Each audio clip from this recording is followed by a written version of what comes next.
I'm not sure if OBS is capturing correctly since I get no preview, but back again with another Domination beginner tournament stream. I'll be casting matches from others again and yeah, provide feedback to them. I will still be giving out timestamps and hope my voice survives through the tournament, because it's a bit, what do you call it in English? Scratchy? No, that sounds wrong.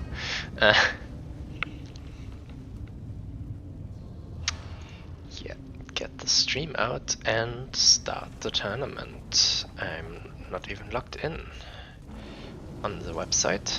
I should be.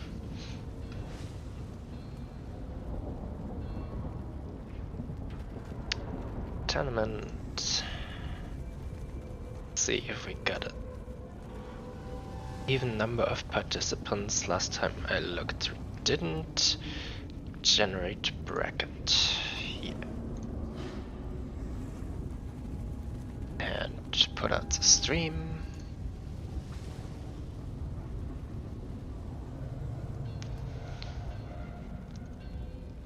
Go back to the right tab. And let's see.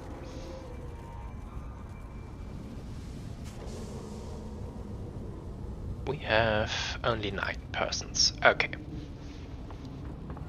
A bit on the smaller side today. But yeah, it's been a bit of a drought since the last patch is so long ago and everyone is waiting for the next one to fix quite a lot of important things. Or things that got a bit stale.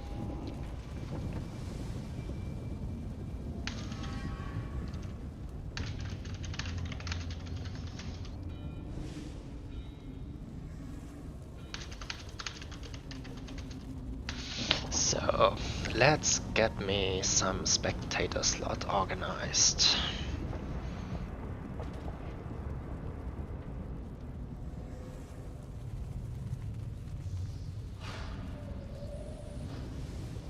See if I can manage to grab everyone today at least once on cast. Depends a bit on how the people mix.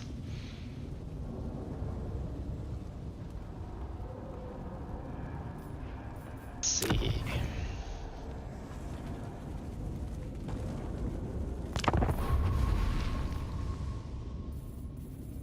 No spectator slots yet. Who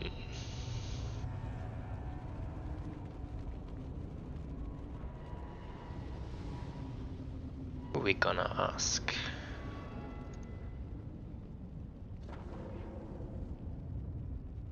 Let's pick those that were first on the Finding Opponent channel.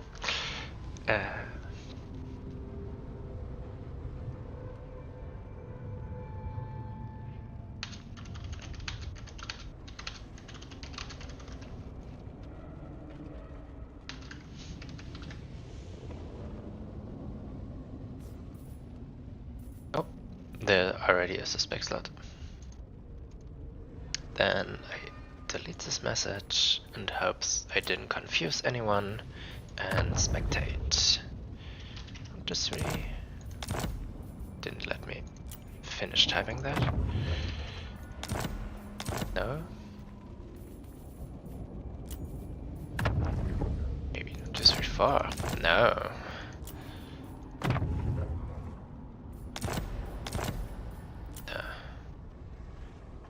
Let's see who is in here.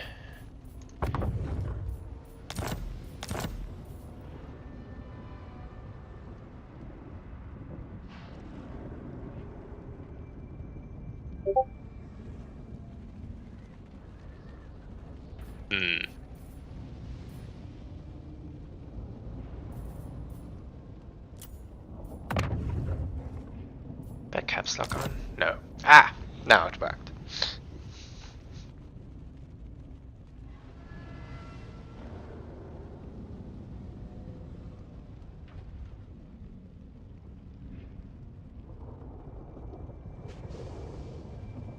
Failed to join. Unspecified error. Oh, that's bad.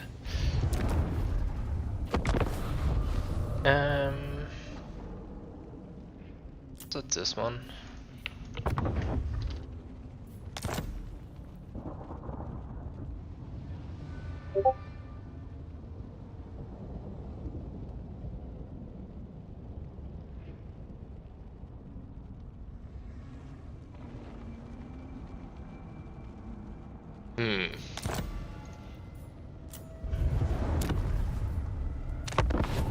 Else said that they opened spec slot. Maybe I can join there. Yeah, no. I think it is. Well.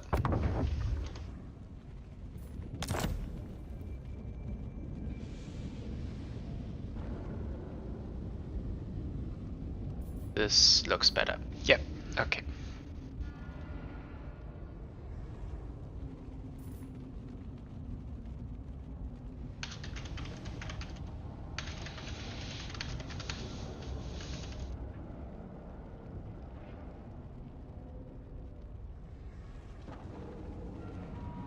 Okay. Opponent is not yet joined.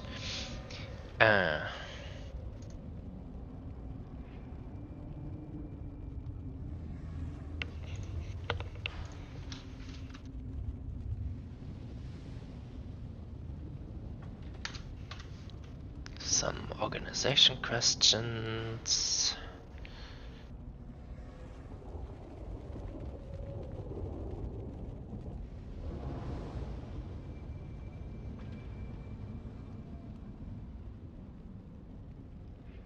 People looking for their opponents.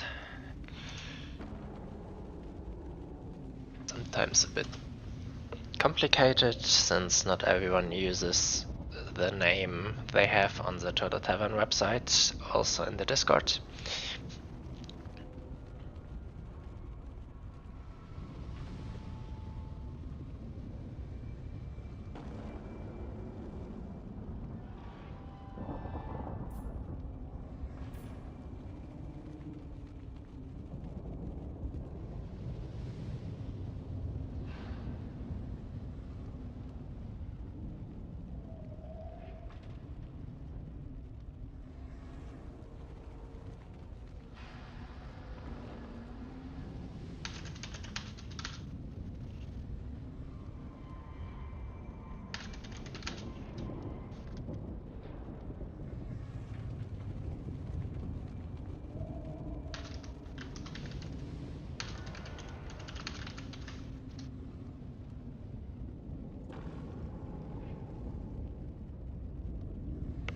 Also, sometimes if you're first time chatting with someone through the server, or finding someone through the server, it doesn't Discord doesn't show the direct messages, or doesn't inform you have new direct messages.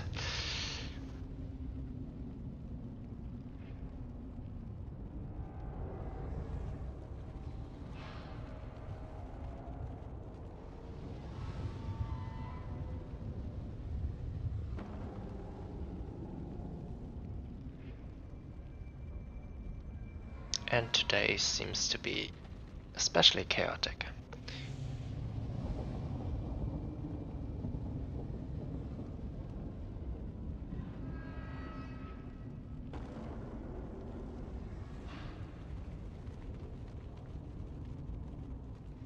And I hope the stream isn't too bad.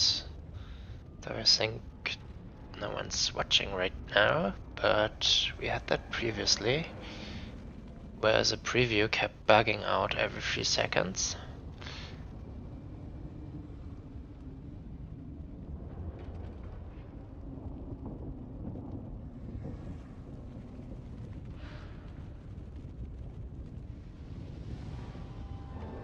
So on watching it later on demand, it was fine, so probably not the end of the world.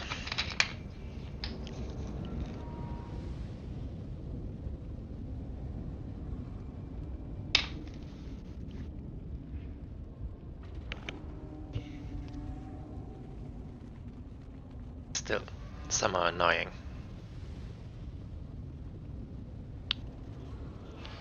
The second player hasn't found the room yet.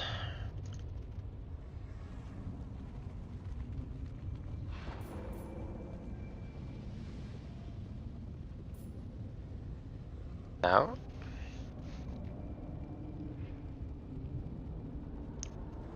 Let's see if I can also join the... Got the link of the draft, so, well, blind pick, really simple thing. We seem to have Dark Elves versus Vampire Coast. And is it the right map? It says the right map. Yes.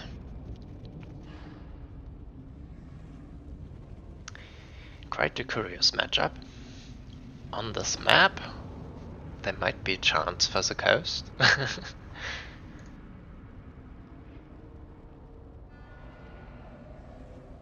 Usually the coast has huge troubles with, well, everything that has good infantry.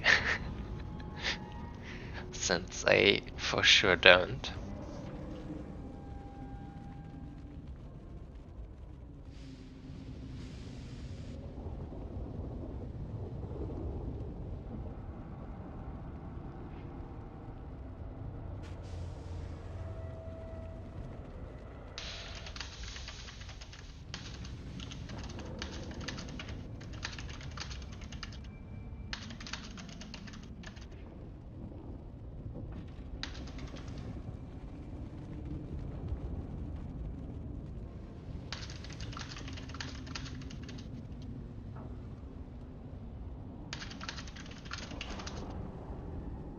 And before I forget it, I should assign to the unlucky one that got the bye by being... because we have uneven player numbers, I should assign a victory point.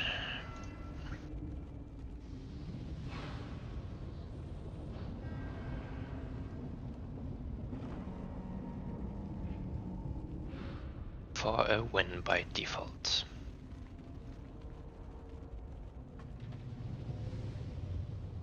Saved.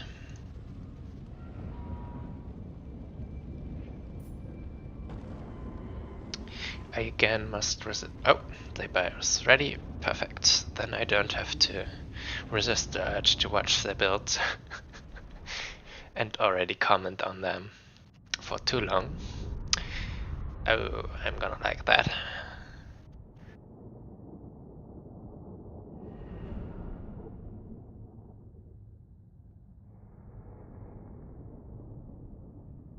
I'll comment on the builds once I see them placed. Makes it easier.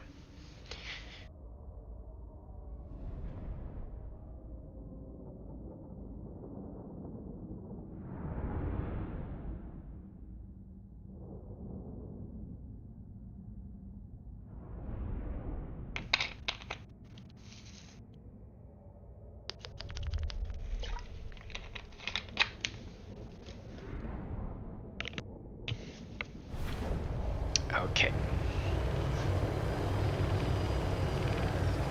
Here we go. So, for the coast, we have Aranessa. I very much like this choice, though I don't think it is a good one. She has a net, which you can't really say that's bad. You have something to boost up her combat potential, though it's fairly short the buff. You can pop it critical times, and something to keep your zombies from crumbling. I was wondering about that usually, but mostly I have the issues that Aranessa is not where I would need this buff, so yeah. Her main point is the Kraken's Bane, transforming basically everything around her into halberd units. Or spear units at least. Though she has a problem, she can't be healed by undead spells, so she is quite in danger of being sniped. In addition, we have two deck gunners. They're so long range sniper units to gunnery mobs. Those punch hard if they get in range, rather low range. A lot of filler chaff and the Death Guard and 2 mortars. I hope this formation gets spread out a little more, because currently it's quite boxy and really susceptible to spells. And we have on the other side this Fire Mage with a Burning Head, which, yeah, basically kills low armored units it touches straight away. And a Scroll of Leeching. Okay, I'm not sure about that.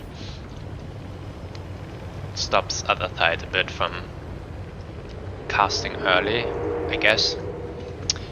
For the Lord, we have Malice.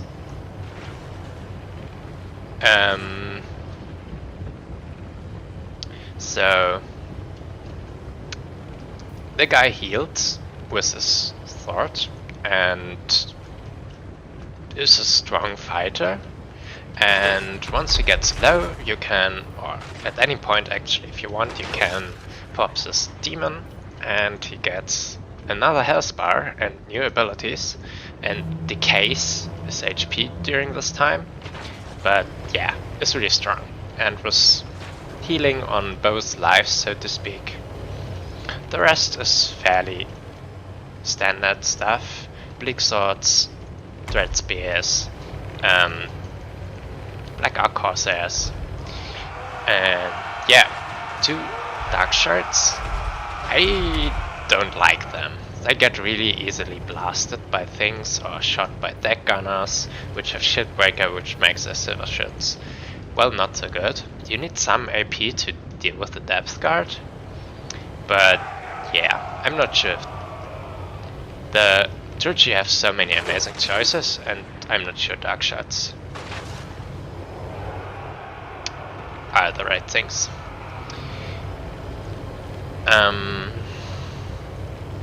And yeah, this is the reason why you don't have them too close to each other, so... But this was quite lucky that this one wasn't hit, since it curves a bit randomly.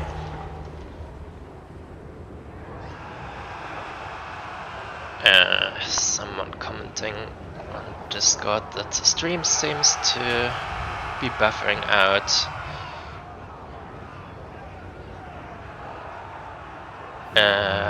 Which shouldn't be an issue on my side.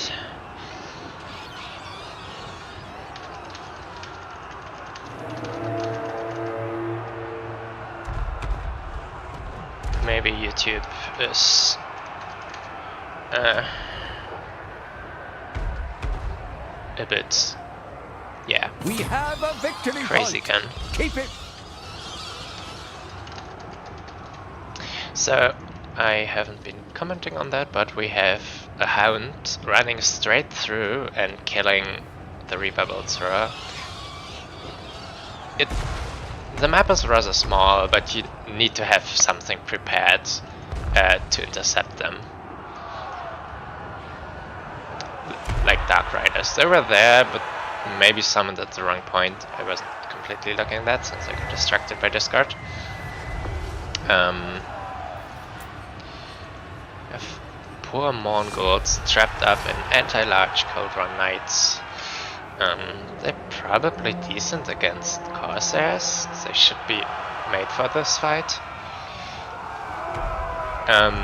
But overall, the Mongols never really seem to perform super well. Though,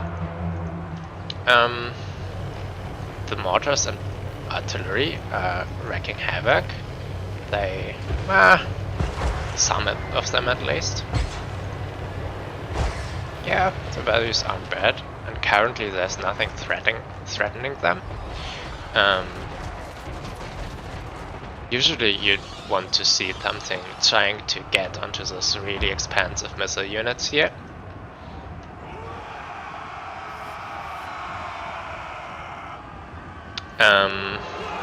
Gunnery mobs trying to run away from Corsairs, but if they would have had the attack command, they are way faster. One of the issues of the coast, it's not the unit I have selected, but the speed is still the same, 23. And now they get bound and shot, yeah.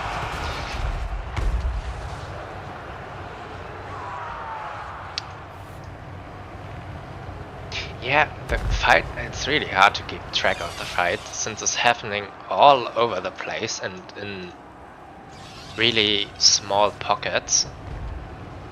And some chasing around others. It's a good catch here. Get the Dark Riders, even in forest, where they get penalty. Something should go save them. Here, the Dark Riders, for example, they shouldn't try to fight Aranessa. Aranessa likes that fight. And a large duelist, just stats that the Dark Riders can't really compete with. Ah, something got safe. The Dark Riders. One of your units has been destroyed. So far, it's looking quite well for the coast, since nothing threatening those guns.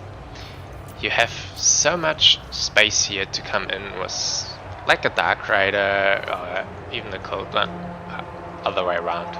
Cold One Knight, a Dark Rider. Dark Rider is probably better since it's just faster, gives less time to react, and if they get charged, they have so little HP and not a good leadership. They start crumbling instantly, and once they started crumbling, they rarely stop.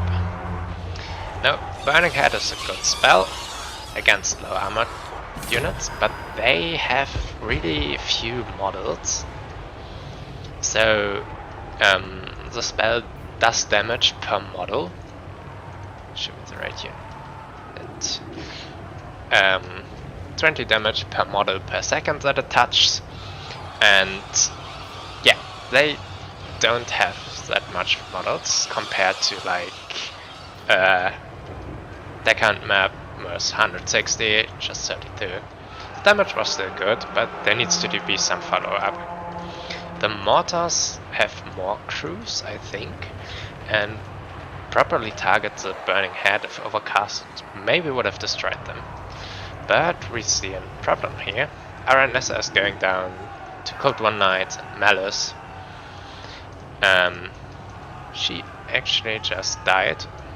Or shattered? I'm not sure. No, shattered apparently.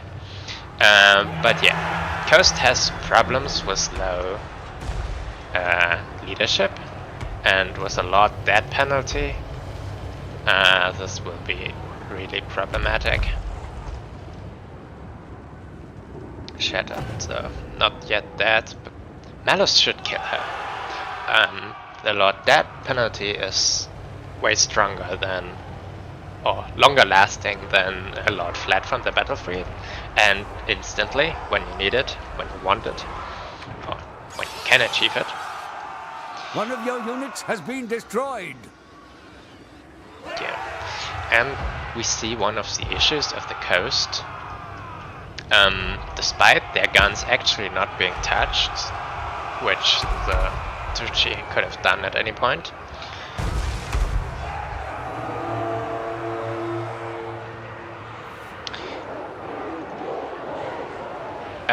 they run out of units at some point since they're so slow.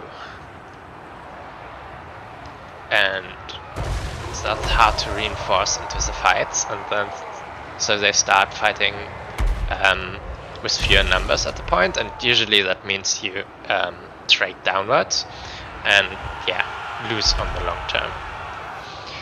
A unit of Sirens, which I don't see too much magic attack here, though Burning Head will probably straight end up the poor Banshee Girls. Malice doesn't have magic attack either. Maybe if he transforms, he could just nuke them with his abilities.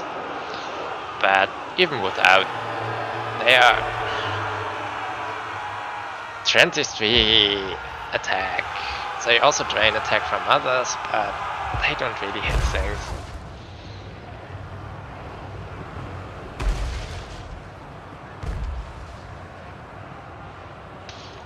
One of your units has been destroyed.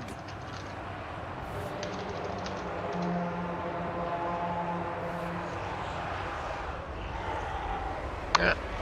Here was a burning head into armor is barely ineffective, barely doing anything, really ineffective.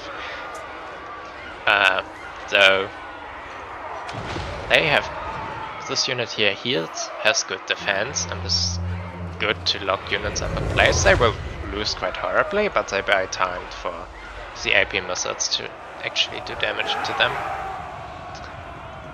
Here, the hounds, you see the hounds with a lot flat penalty. They weren't touched and are One of your units on has 12 been destroyed. leadership. And once they get charged, they start crumbling and death and even charged into the bag. Attacked in the rear, losing current, yeah. 37 at minus 50. They start disintegrating, yeah. One of your units has been And destroyed. it's gone, actually shattered due to leadership. You rarely see that for undead.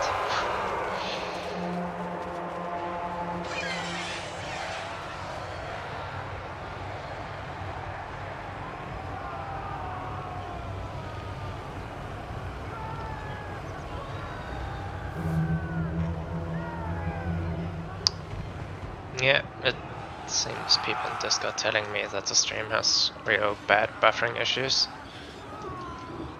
which I don't think is a problem on my side, since YouTube has an excellent connection for the bitrate I placed.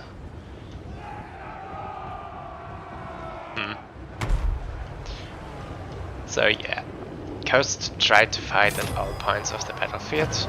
Oh, the Sword Lord Scuttlers. A unit I really like. They have AP missiles and even shred armor. So yeah, they are excellent at killing heavy armor units. Really excellent. Bombers. They need to be damn careful of any flying units, since they cost 750 and losing them, you can lose them so quickly. But right now, shooting here is the right point. Flying bombers have issues with actually doing things if the opponent's side is really scattered around. They want units that are tightly grouped, like those Cold One Knights here, for example, or, well, going into the archers isn't a good choice. Crossbows, not archers, or whatever you call those plastic dart guns Wondrous that they use.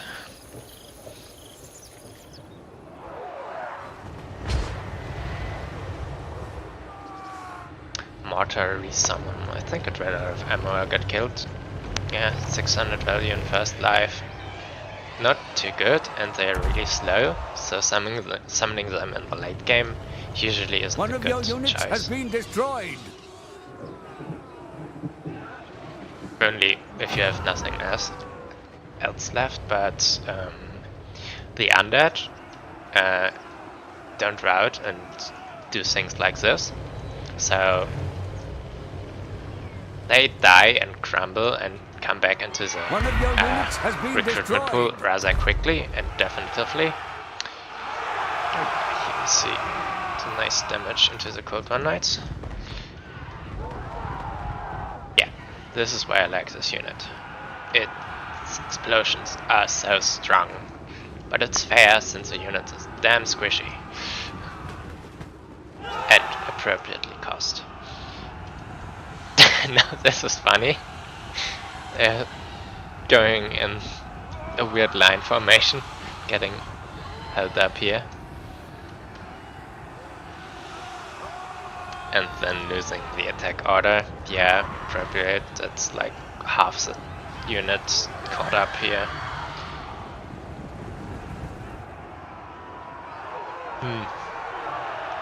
Points are really wild, since I think the coast held for a really long time in the beginning.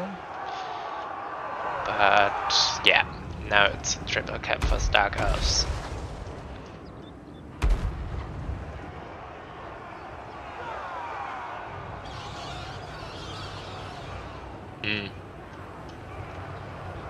I don't really see a way back for the Coast. Coast has to rely on its guns a lot, since their infantry just doesn't cut it. Some of their monstrous infantry are okay, like the shotgun crabs and the hulks are really rotting hulks, or what's it called? Really effective for the cost. Has been destroyed. As a cheap math thing at 500 gold. And AP. But yeah, to really fight you need guns as a Coast, and we've seen here the drop once the main gun line was, yeah, not defeated, but ran out of ammo or got taken out. I'm not quite sure which one it was. I see some idle mortars around here, so they probably, those at least get killed, I guess. And yeah, if they never get resummoned any gun units, you, yeah, just gonna lose.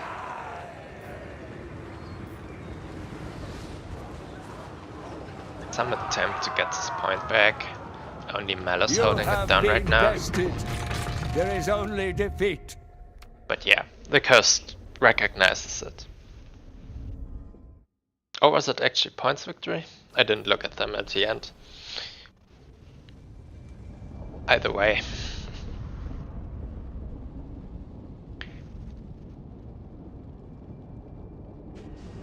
Let's have a look. Malus did good work. The main value on this is probably Aranessa, which way overextended. And yeah,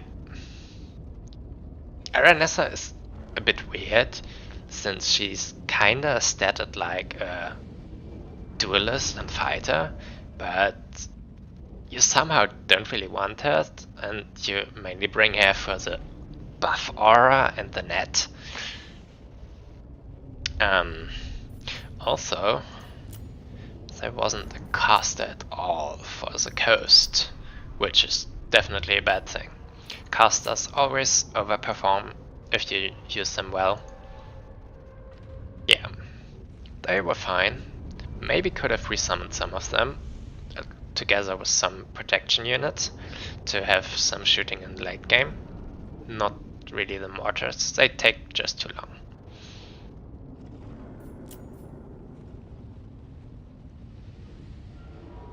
They actually did rather fine. I'm not sure what they fought in the beginning.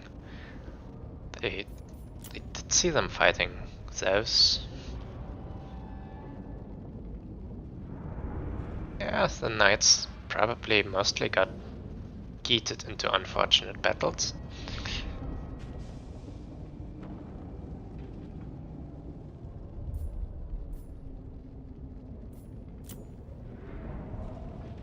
They got taken out way earlier.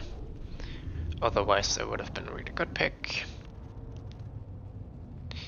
Opponent wasn't ready for the defenses. Yeah, those dark shots. This one did okay, but the other one just got deleted. I don't like them. I like it way more to get for the same price of those two, like a Shade, or go for the mounted crossbows.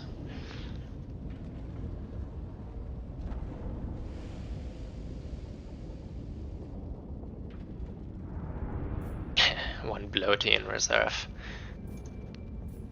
as a surprise. Okay, but that was our first match.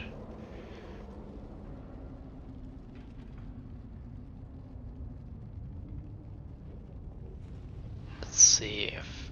no, there should still be buffering issues. God damn. Well, then it's maybe just a video recording in disguise.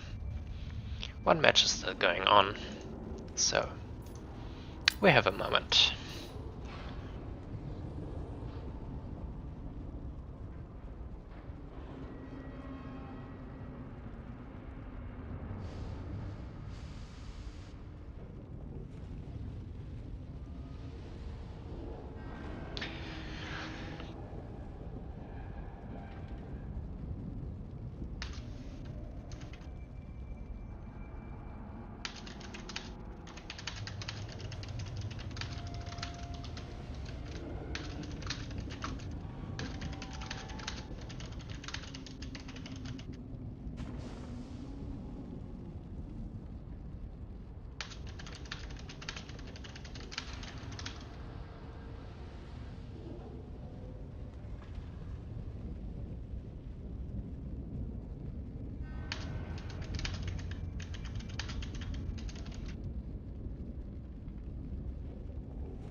Let me quickly check if also other YouTube videos have problems right now with buffering. Then I'd be sure this is a YouTube issue.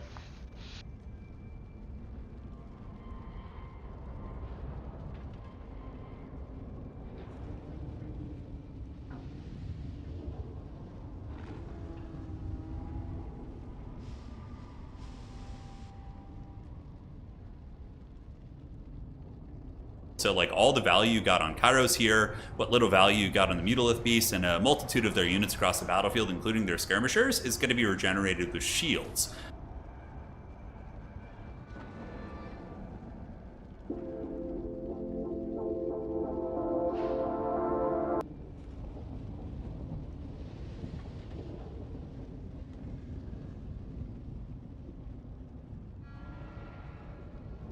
Well, there doesn't seem to be any issues with watching other streams.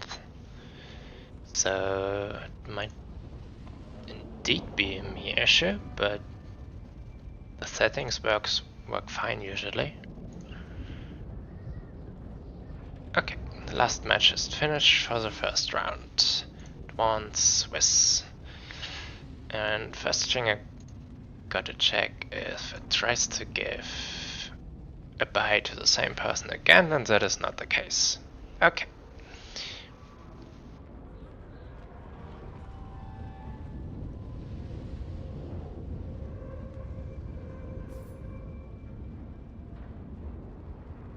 Weird YouTube stuff. I stopped trying to figure it out if the rewatching possibility is fine. Then this is just a recording right now. Round 2 started.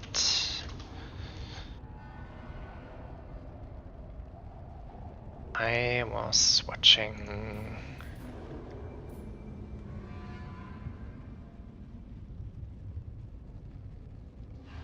this match, so and I failed to join Lehoot's lobby last time, so maybe I can do it now.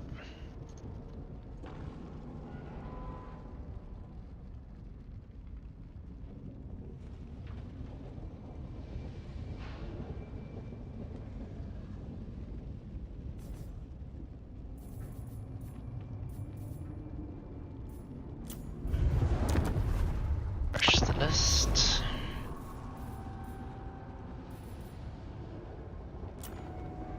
Waterloo is the next map, is this correct? That is indeed correct. Is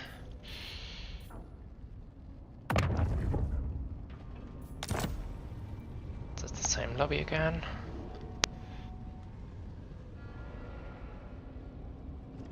Yep. Let's stay here.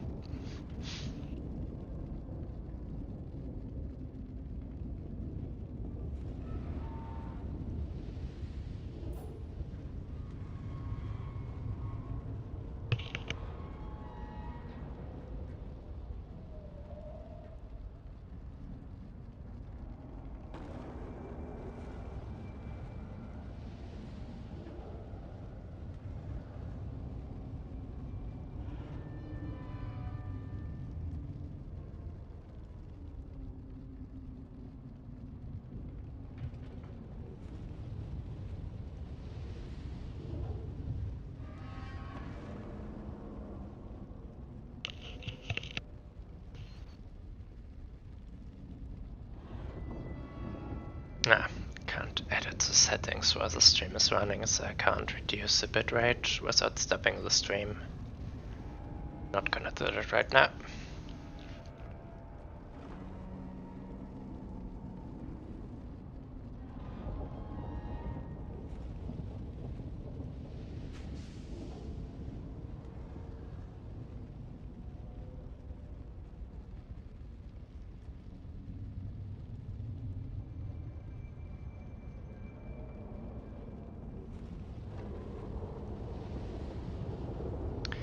I should not forget to assign the victory point.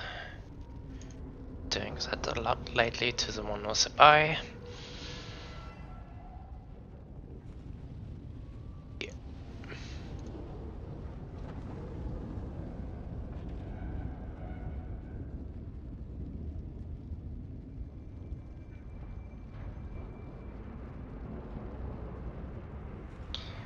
+1.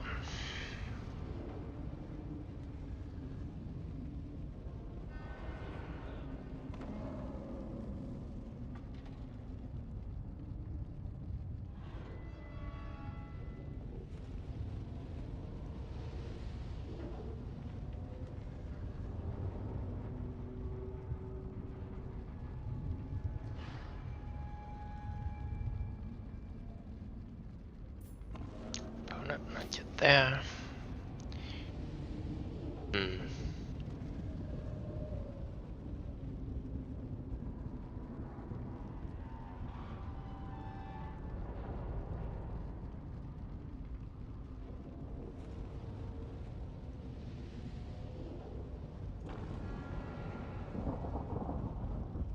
Oh yeah, I only see my preview in 5 seconds. Step skipping. Help.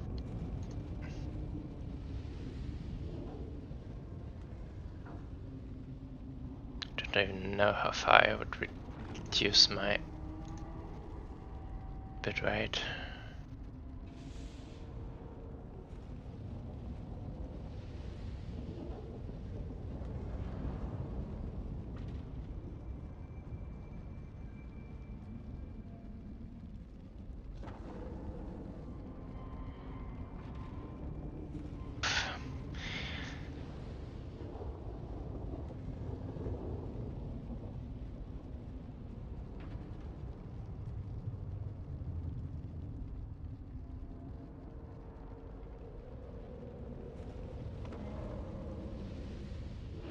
Okay, the setting I could reduce. Let's see if it helps. Already jumps from life while buffering.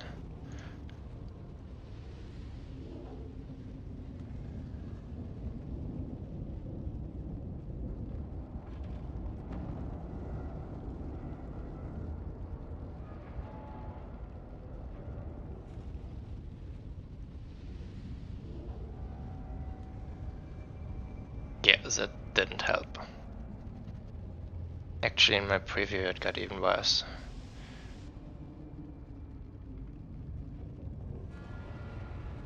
Amazing. Gonna revert it. So at least the recording looks better.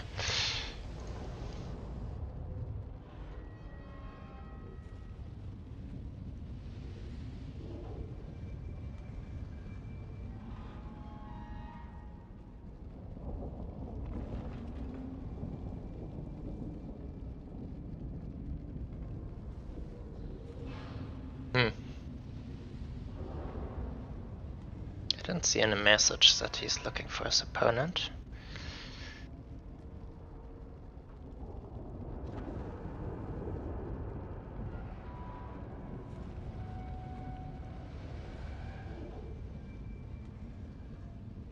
Who was it? Venom.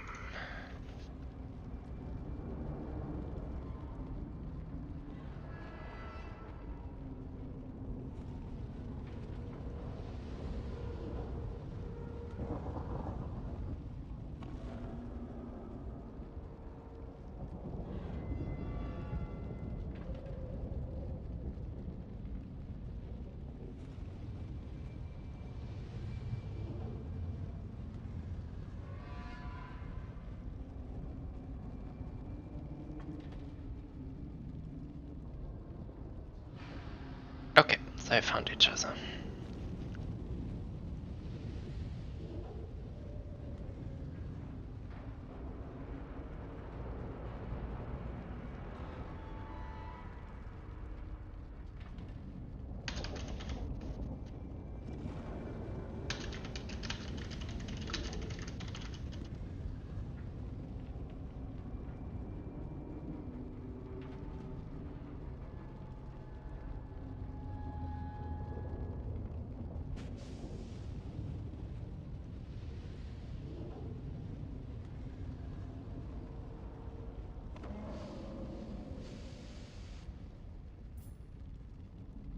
Though I'm not sure why they didn't join the lobby.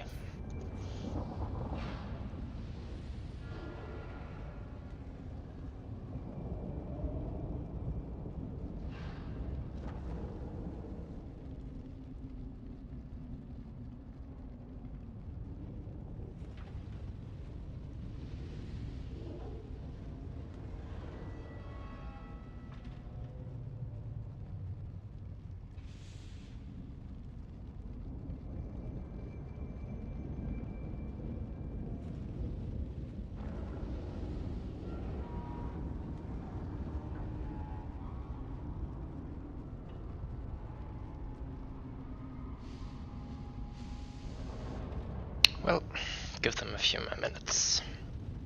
Not in a hurry yet.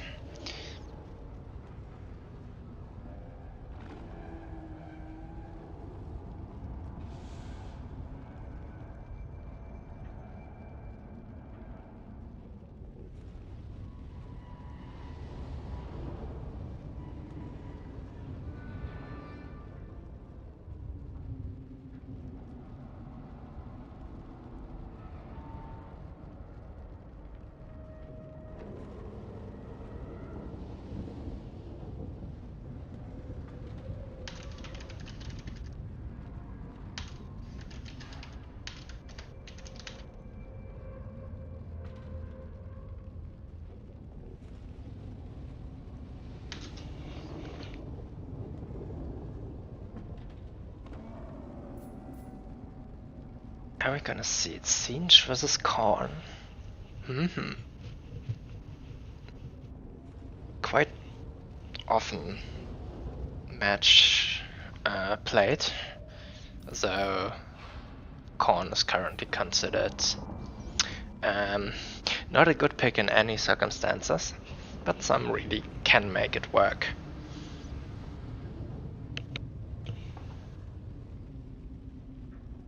Though Singe even was an antithesis to Karn before the patch, the last update, with the new units and stuff for Singe.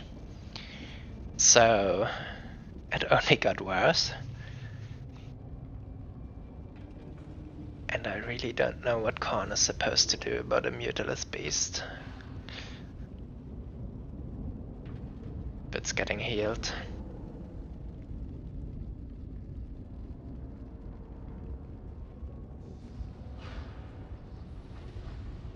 Yeah. But, well, let's see if both players know those tactics. On a top level tournament match I would certainly expect so, but yeah, I don't know. That's why it's beginner tournaments, since not everyone knows the meta.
Not a good...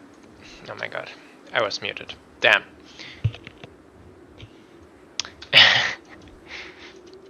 Again, this time I start with Karn. We have a cultist, double cultist with summoning spell. You can bring blood letters right into the enemy without them getting shot. Marauder dual weapons. They kill, but they also get shot a lot. And they're not super good against armor. Decent. 11 damage still. No Chaos Warriors, just a full-on Marauder Swarm to overwhelm them, and then Big Daddy Scarbrand. Wow. But yeah, Scarbrand will have to be careful with Blue Fire or similar. I'm not sure if he's there to duel a Mutilus Beast. No.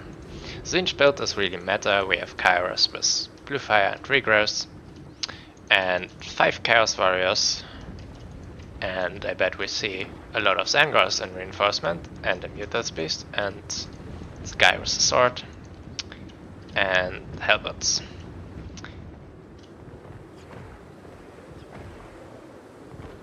Yep, here's the first Blue Fire. Not doing a whole lot, actually, but Skybrand is so expensive, and he has to live a long time to do his work, and the Blue Fire is not all that much Winds of Magic, especially for Kairos. It costs only 3.5, so Kairos can do that a whole day, and yeah, at some point the really bit expensive piece gets dragged down. And that actually hit those Marauders for quite a lot of damage. Amazing.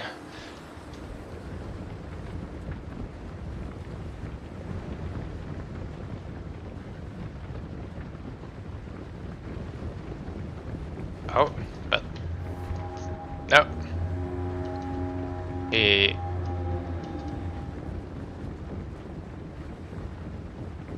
back. It's quite long there. Oh, God. Start again. Good. Kairos could probably beat the crap out of Eckhold. Not sure how long it would take though. And did I say Kairos? Scarbrand. Scarbrand could beat the heck out of Eckhold. Here we have the prophetic Mutilus Beast, which is not really hard to foresee since it's so good and everyone likes to play with it, and it's heading straight for Scarbrand apparently. Quite dodged this Blue Fire, but yeah, expensive, needs a lot of work to do. Point obviously goes first to Korn, since they have so much cheaper units. I would say are stacked up. This is dangerous. Usually there aren't really bad spells to punish that, but if a good Blue Fire goes in here, and it doesn't help you in any way to have them like this. No, Blue Fire goes continued into Scarbrand. Is this exalted blood letters? Yeah. But straight into the Mutilus Beast that is excellent at killing them. They need this blob here needs to be fiddled out. Yeah, moved away, and they need to go for the Mutilus Beast. They're a good choice against them. The fire damage prevents healing once it's gets low enough to have to be healed, though you can retreat it first into safety and then heal it, of course. Or it actually routes, since it's not a demonic unit for some reason. Because what about this doesn't tell demon to you?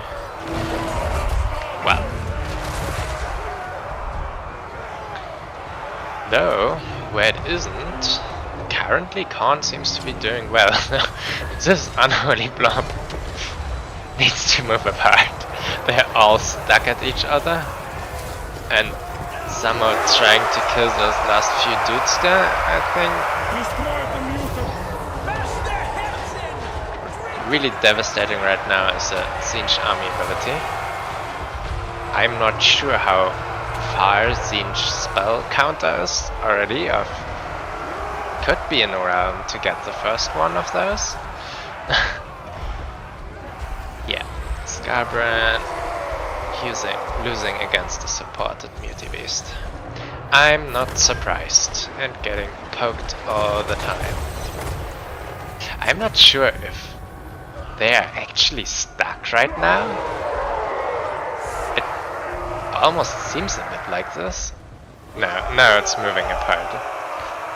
But even if it's not the army ability, if the Mortis engine comes in here and drains all those units down, it's horrible.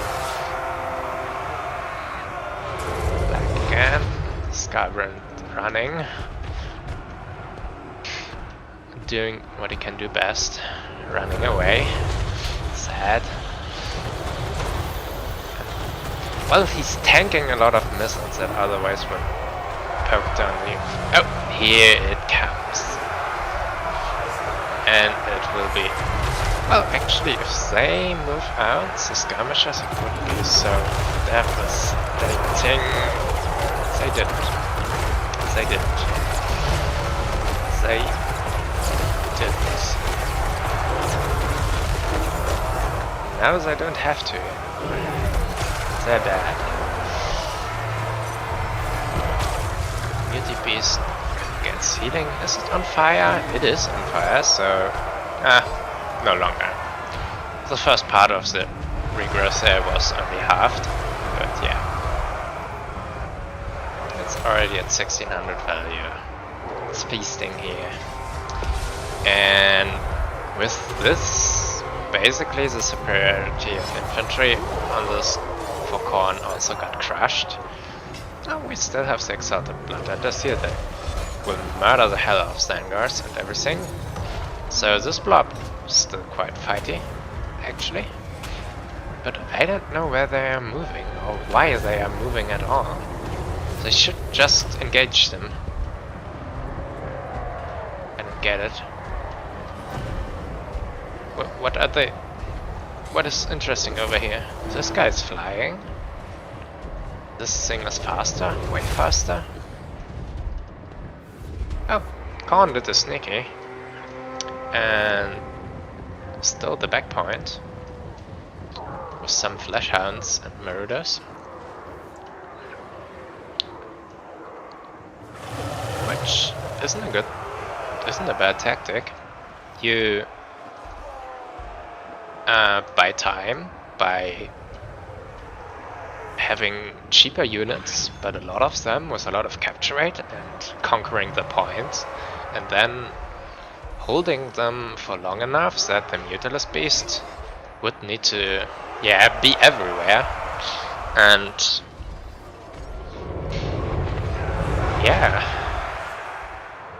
though I suspect this will be a short-lived endeavor.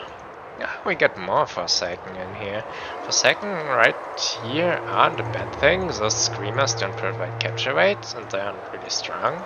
So we have Chaos Warriors and Zangars, which at least aren't armor piercing or strongly armor piercing. So both sides, do a bit of a wet noodle contest.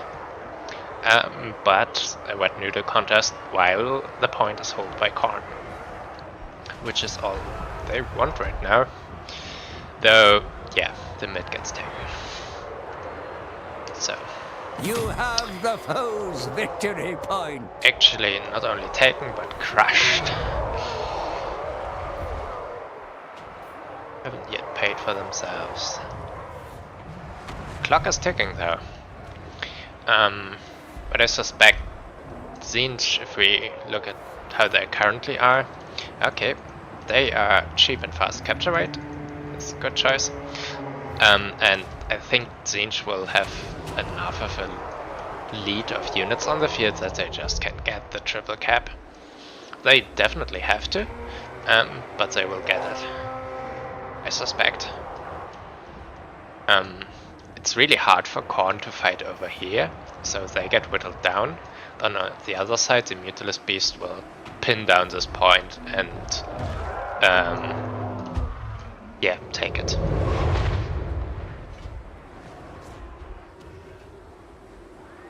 So far, yeah. After a while, it was a good way of avoiding the Mutilus Beast after it got so much value in the beginning. But they stretched out so hard that, yeah. Right now they struggle to maintain that and get picked off. Dead Screamers. Love it. Okay. The Mutibeast here on its own is not a good thing. It probably won't take the point, it only has 3 capture rate, so everything outcaps them.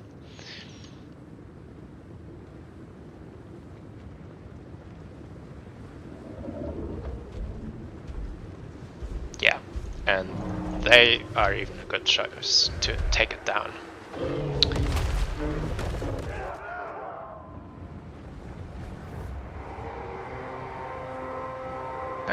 My preview is still not working. They must get back onto the point. They must get back onto the point as soon as possible. Khorne needs to hold it longer. But they're chasing some single left Zangor here.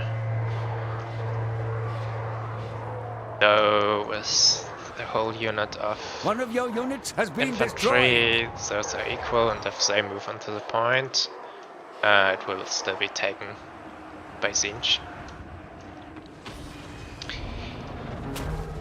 Yeah, not really attempts from Tzeentch to go for the side point, or for the back point here. But they have a lot of time to work with. It's 300 seconds for Khorne, and yeah, 5 minutes you can move infantry over, no problem. Maybe from here it would actually get hard to spawn a Chaos Warrior and move it and then take the point. I would think I'd caught. That mustn't happen. Yeah, that's bad. With that, Khorne's capture rate is gone. But Tzeentch should move some unit over here. Just the Mutibeast takes so long, so Khorne can just throw bodies on it and reset the timer each time. Tzeentch is not summoning things. More Screamers, They should move something here, like those Chaos Warriors should move over, just to have bodies on the point. Ooh, blobbed up. Even the spell can then do some work.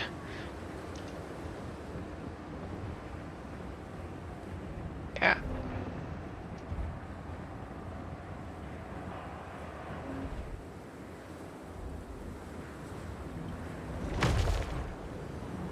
Methods, but that's kind of wasted. Should rather charge the Mutibeast straight in. Tzeentch is not gonna take this point anytime soon, unless they move infantry over. Or, well, kill everything on it. And even then, it will take time. 200 tickets on the point to take it from an opponent. And the only thing with capture rate here is the Mutilus Beast with 3 capture rate. So, yeah, takes more than 2 minutes. And yeah, time is slightly running out, so... But the Horde is coming over right now, so player noticed. And the Mutilus Beast and Kairos and Screamers are damn fast at cracking everything that is on here. And I don't see what Korn has summoned. Last. Maybe it was a Hounds. Furies? Furies are a bad choice. They aren't capture rate, though I guess they can fight the Screamers, but there's so much air superiority here. Just no unit bodies. Infantry or cavalry, whatever. Fix with capture weight. You must not lose this point. Other points are fairly safe. Throwing the Zangor off here, you need some supreme fighting power to get through the armor quickly. And we are still 2 minutes on the clock. And the point now is taken by infantry. Heroes with capture rate. And Korn has no bodies on the field mere, just also those flyers without any capture rate. And with that, I don't see Korn getting anything back again. Muty Beast on healing cap, disgusting. 3k value, disgusting. One of your units has been destroyed.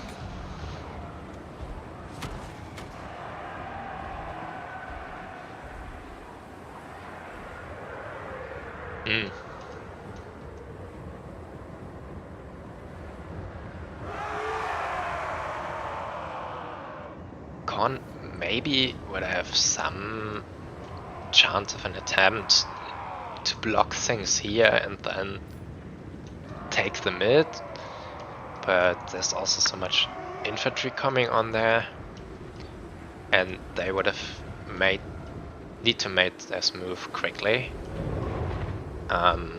They're approaching the point where they don't win on a single cap anymore. Yeah, usually you sometimes can still turn such battles around by saving up a lot of cash and then summoning at the point where the opponent doesn't expect it and quickly take the point back before they can react. But that's rather hard on this map since the points are far away from the spawn. So, like on a map where it's like Itza, you have all points at the same distance from the spawn, so your opponent has to position in a way to cover all points and doesn't know where you will be attacking. But yeah, here it's rather obvious, and by now any attempt is too late.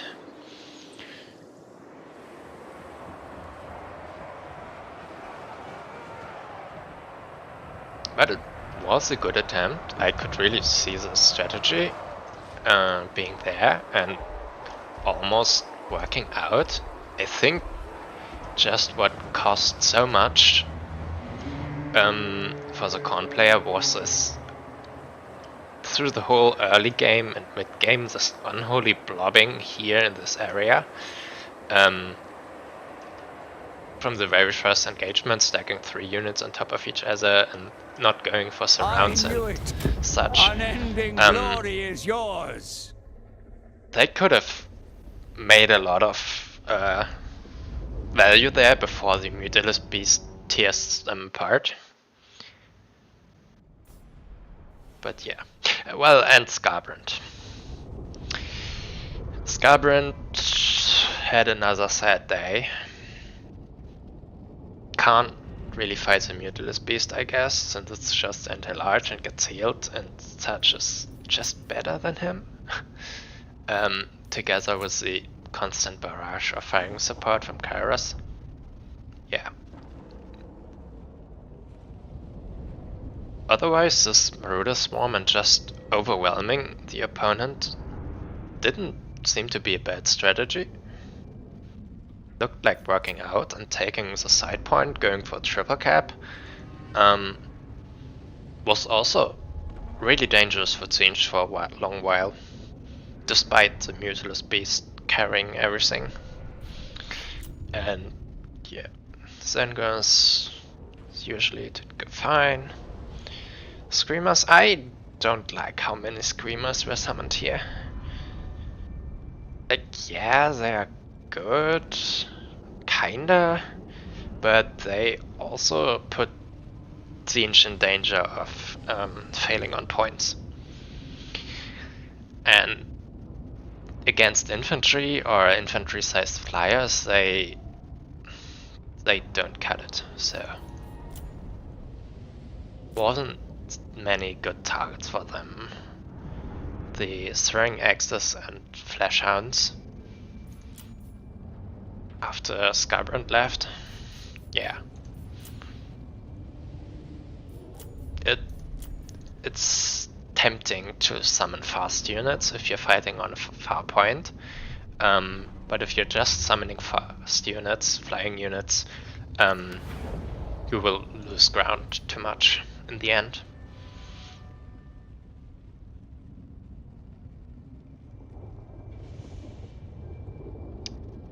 So yeah, that was a match, and it was actually all matches are done already. So I advance the Swiss. And no, it's not again. So we have a rematch from round 1. Is it 2? No. Then I think it will be fine.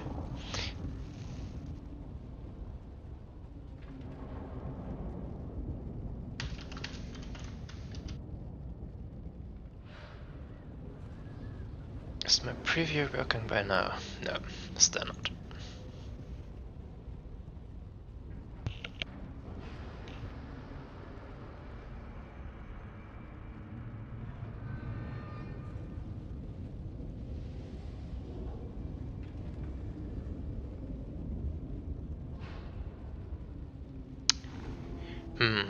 Who am I gonna watch now?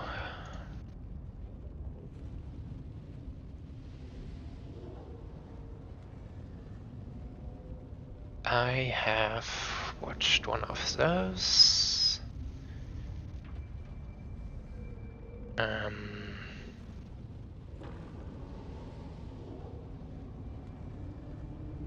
Here, not.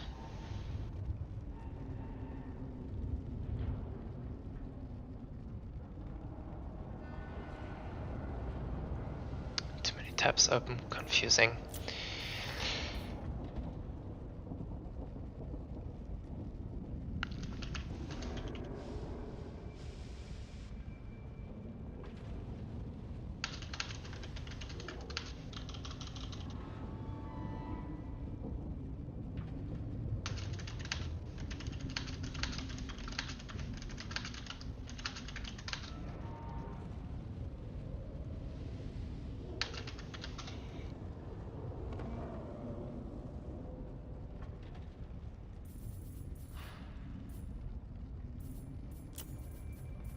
Be the lobby from right now.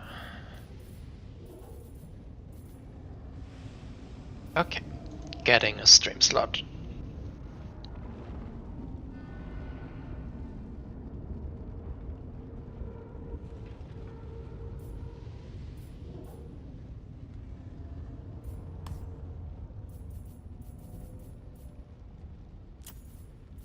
Maybe it's this.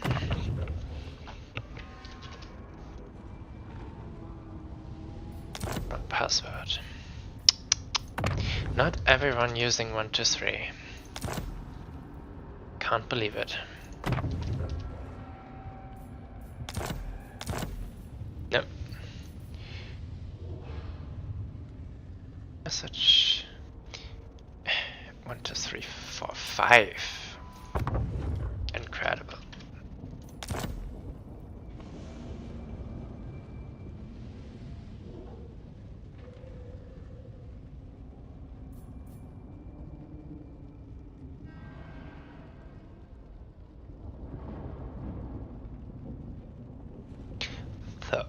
Map is Sunken Maya, one of the new ones from the Halloween set we got recently. and it is not the one I actually wanted to put in.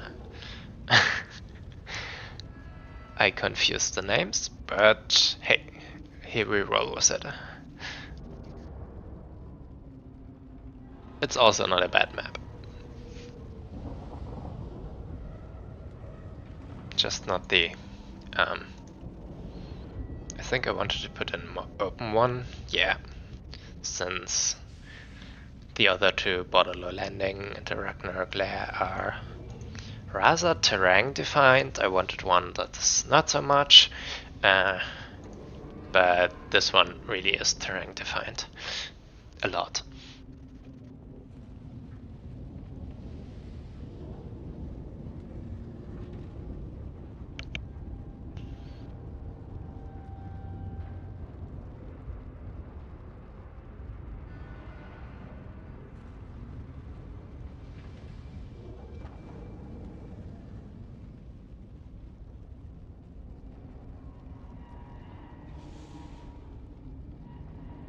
Opponent is there.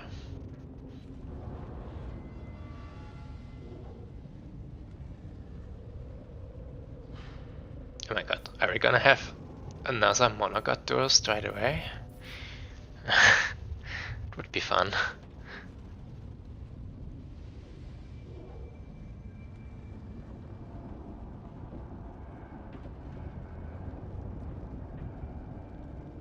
Slaanesh Khorne is maybe a bit more fair. I haven't played that in a long time. But I don't think anyone got new units.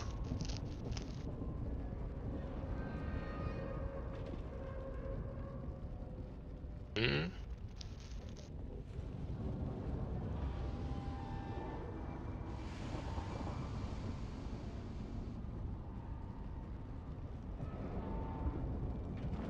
Yeah, it seems to be those two.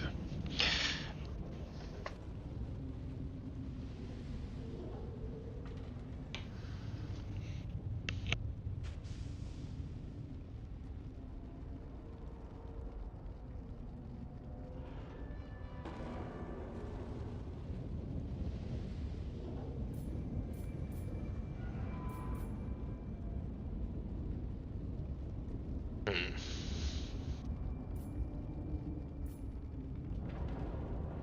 Okay. I have no ideas how those two will fight that. I suspect Slaanesh brings a lot of whip warriors, because they always do. But they aren't super strong against armor, so Khorne is really heavily armored. No clue.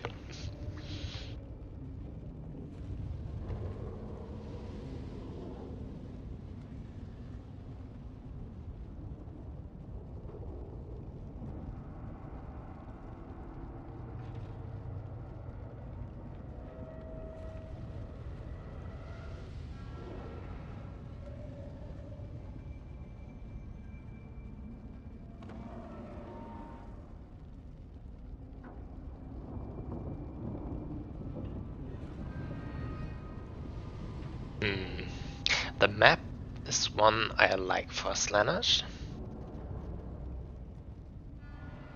You have 1 point on the side here. I hope you can see my cursor stream. Do you show cursor? Yes, it shows. Okay. As long as I'm tapped in. Here's a point here on the side, and this whole forest, yeah, covering it, so it's not actually on it. And Slaanesh has Strider on all its units, so it doesn't get penalty or movement issues through the forest. And yeah, that means they have some slight advantage here, at least over Khornite large units. Both sides don't have any relevant shooting. Yeah, could be dangerous.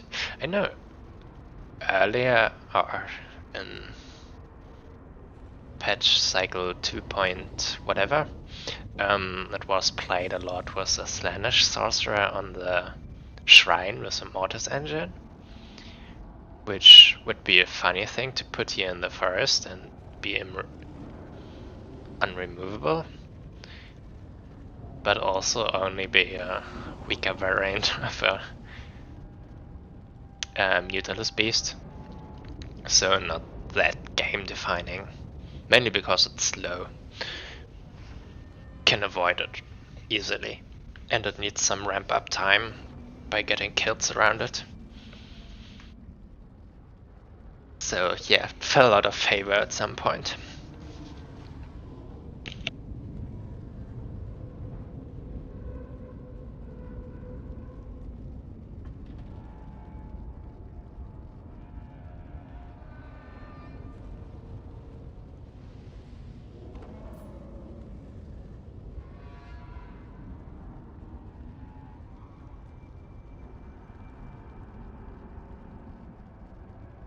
Slaanesh crafting the build here.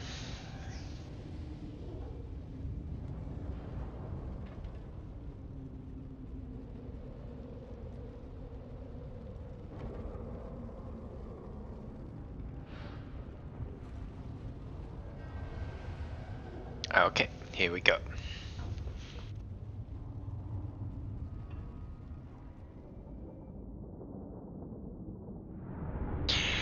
Okay. I almost suspected a huge beast, since Slaanesh can't do a lot about it. But yeah, the Bloodroot Behemoth.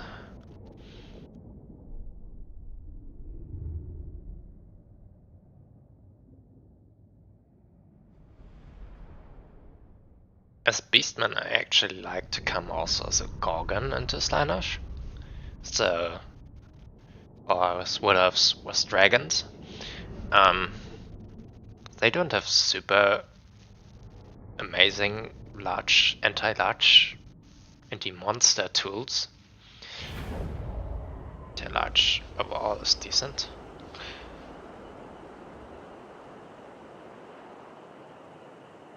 Decent by virtue of those whips at least all having charge defense against large, charge reflection, so large units often rely a lot on their charge. We have the biggest of the beasts. Well, not a Shredder of Lustria, but playing in a similar league. And not much to tell about 5 Halberd Corn Warriors and Valkyr with usual setup, damage shield, spear.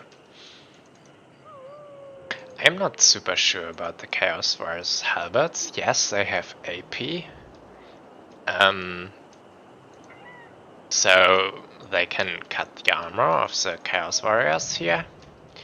But their stats are also not good, and not good against infantry. The Chaos Warriors of Slaanesh have 54 melee defense, so say with 30 attack, get close to the minimum hit rate of, yeah, 10% something-ish. I don't know what exactly the value is, but around there. And will do nothing against them. Demonettes, Norman Demonettes is curious, but against Halberds, sure, that will be fine. We have the Pavane, Rampage spell, nasty nasty. We have the Phantasmagoria, root spell, the Lash, which is AP damage and works well with... where is it? Didn't he bring it? Maybe I didn't find it. The Slaanesh lore passive buff that gives 12 melee attack for some seconds to the whole field. And the strong buffs of Azazel again. I almost think Azazel could duel Valkyr. Valkyr is a strong duelist even against infantry, but predominantly against large, and her AP also doesn't really matter. And just from stats, Azazel's better and also infantry sized. But since it's also a Slanished caster, the target is way more valuable, and I can understand if they don't want to do that.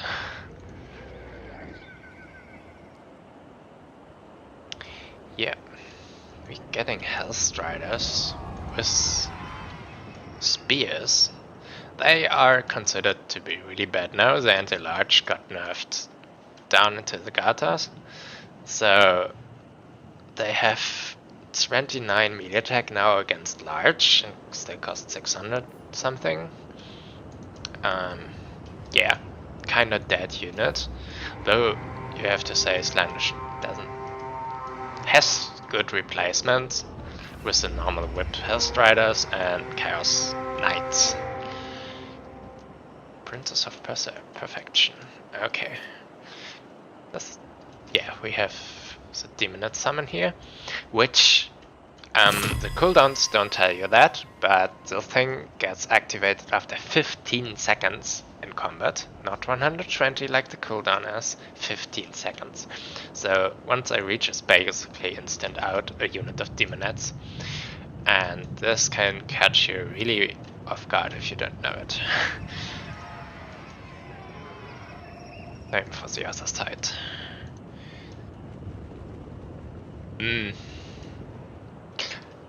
I'm not sure what to make of the positioning right now. The beast wants to stay into the forest. Yeah, it has woodsman, so it gets no penalty. But it also needs to be engaged. The big beast needs to do something, so...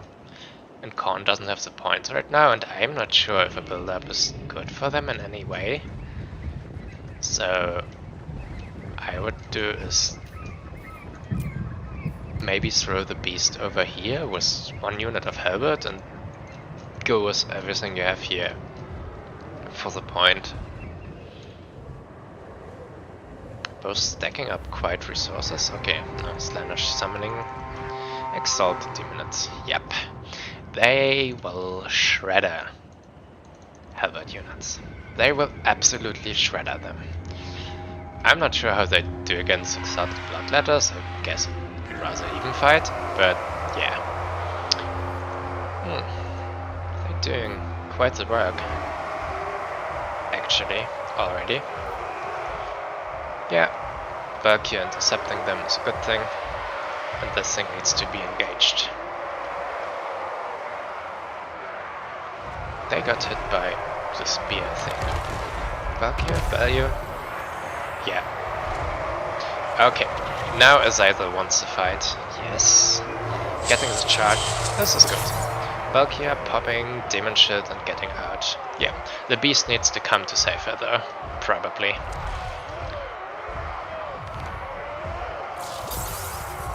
So she seems quite stuck there. Azazel is a good fighter, only held back by the lack of armor. Why Minotaurs?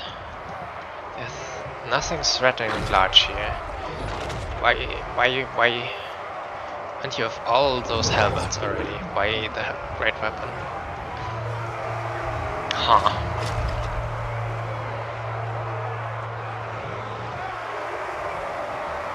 Oh, the horsemen are hopelessly stuck up in this brawl here. The whip hits more their own units, but if it's just for the passive, which I still can't find. Oh, here it is. Yeah. 12 melee attack, 10 seconds. Good thing. Demonites just starts unbinding in 30 seconds, but it's rather strong unbinding. I would charge the Minotaur straight into them. Just breaks them on the charge.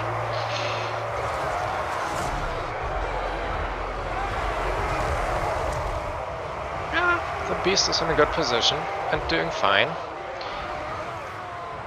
This fight, I don't think the thing will be now with it reduced models in any way enough to take down the Gorgon or hit it harder than its regeneration is.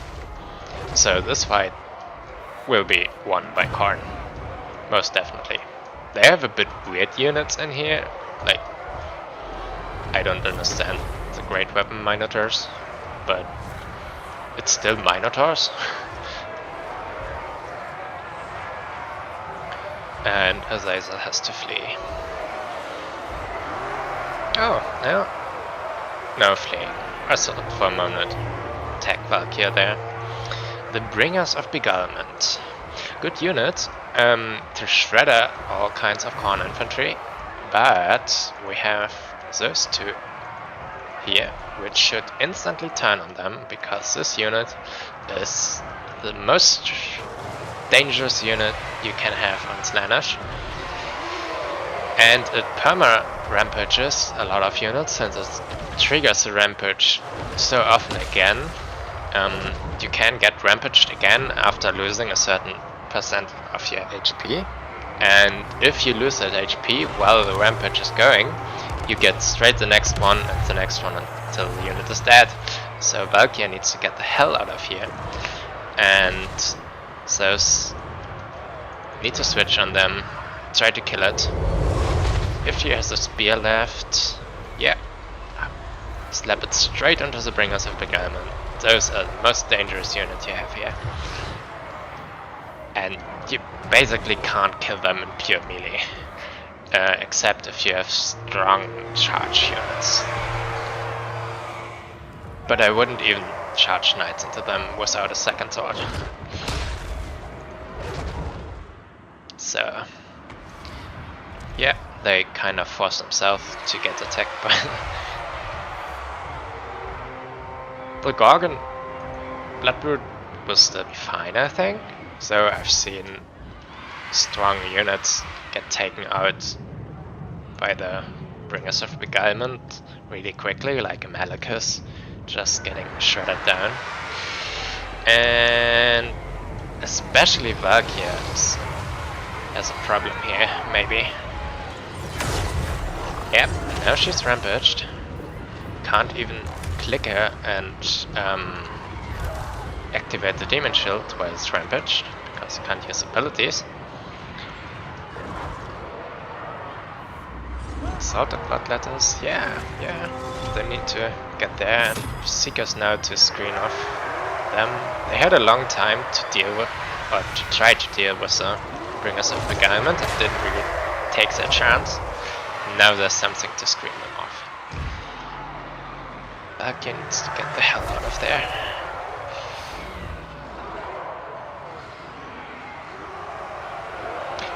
Would be really nice now, would be a Sword of Khorne, just straight in here, in this. Spear, I guess. Yeah, but yeah, I'm not sure about the angle.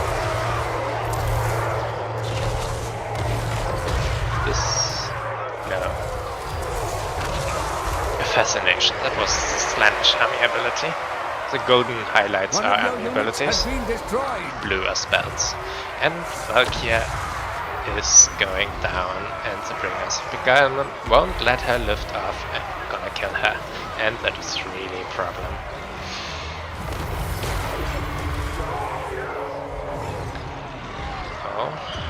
Oh. She's almost in her own lines. No, she's dead. And Khorne doesn't have the best leadership in the world. Not the worst, by any means. But yeah, Chaos Warriors are still Chaos Warriors, so they have good leadership.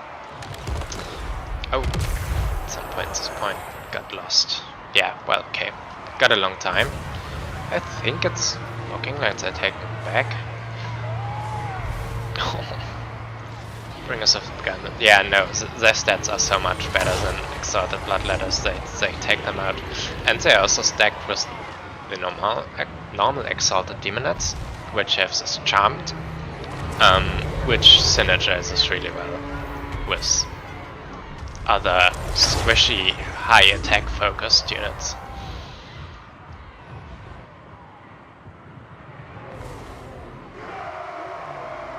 currently there's no fast Slanish units, so those need to move in again. Even the Hounds, you can be daring, chill around there.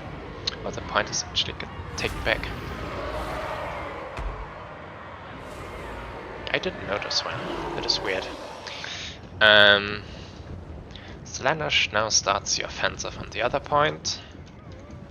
Yeah, this will win that. They get the Demonite Summon, which will go toe to toe with the Chaos Warrior, with Helgut, and then it's just one left. They just out-capture it.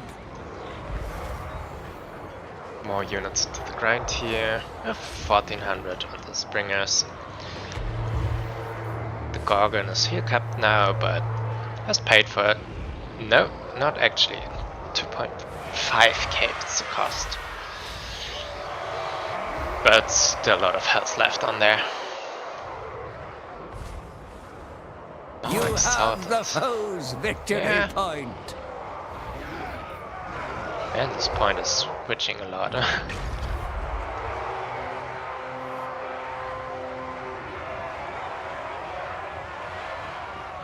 Demonite Summon going in the back, this thing terror routed from Azazel.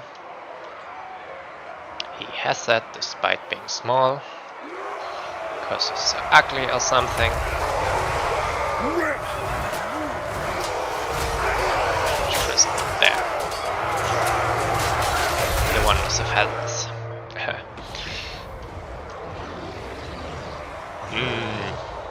How? There's quite a bit of spear units in here, and Forsaken heavily armored. Victory point. Not sure if I like the Hounds in here, but this envelop surround here is good. But Khorne has completely lost their sight. Now, even if they take this back, they can't really move their very expensive units, so Exalted Bloodletters, away from here very easily. And this is quite a force on here. The Demonites have timed out, yes, but still. Getting another Fascination, I guess. Yeah. It's a strong army ability spell.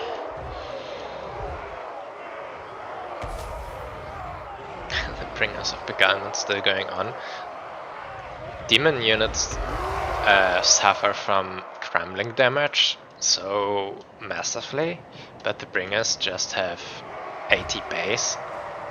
They don't crumble. I knew it. Okay. Unending glory is yours. Yeah, from a point perspective, they couldn't get their home objective back.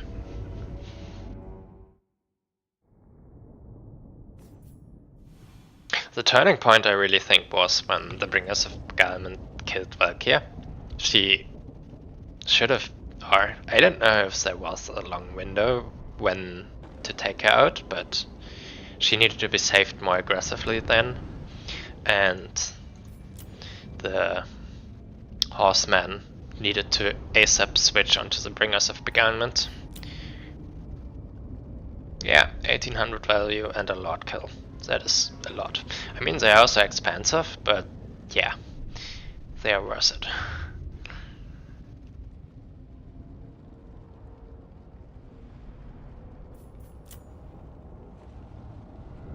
Yeah, the cultist even did fine. Like, they cost 900 and get a 800 value Demonite Summon, and their stats. So yeah, good unit. He did well. Some nice dives on Valkyr. Not sure he was the best choice here, but the other usual choices like Sigvald doesn't really provide a lot of things here. Sigvald is mainly there to tie up some ranged units or be really aggressive with diving in somewhere, but against Khorne that's on the one side dangerous since Exalted Bloodletters do kill him. One of the few units that actually can. So Sigvald, not a huge value here, I guess. And just going with the what's it called? Herald. Is also not, yeah, a lot. Azazel was a good pick, I think. The way he was played, it was definitely a good choice. The great weapon I don't understand, as I saw it, as I was saying. They got decent-ish value for how they got used and for how strong units they were fighting, but this could have been more with the same cost. The end paid for itself and a bit more. Akia also was good, but shouldn't have died.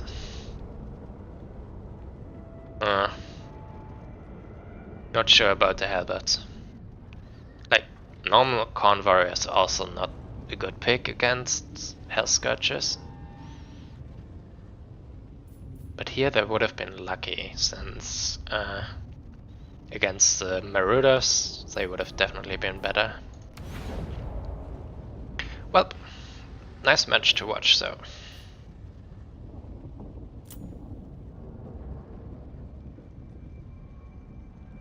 So, 2 matches are still going on, and I need to assign the victory point to the buy one.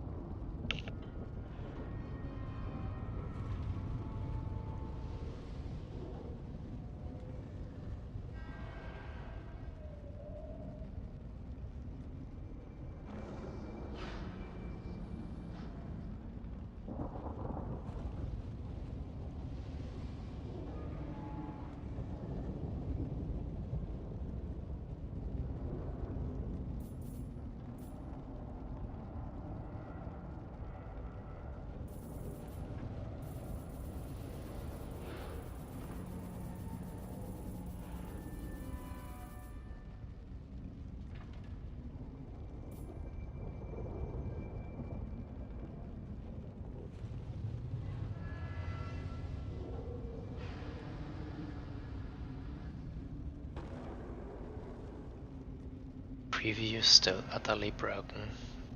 Can't even manage to get back to the live show of the stream. YouTube at its best. Just having a stream open works. Weird.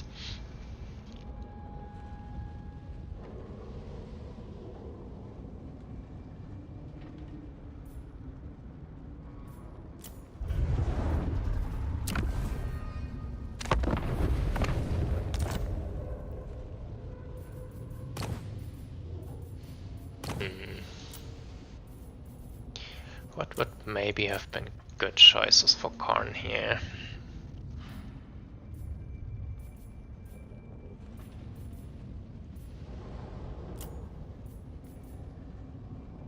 I think the Bloodbrute wasn't bad. Really wasn't. Other hand, maybe Karn chosen? You could be unlucky if they come with really good spells against such units, like a Pit of Shades. But Slanish Law is so amazing, you usually see Slanish Law being brought. And they can kill Whip Chaos Warriors. Struggle against Whip Chosen again, for the same reasons. They just have insane melee defense. But yeah.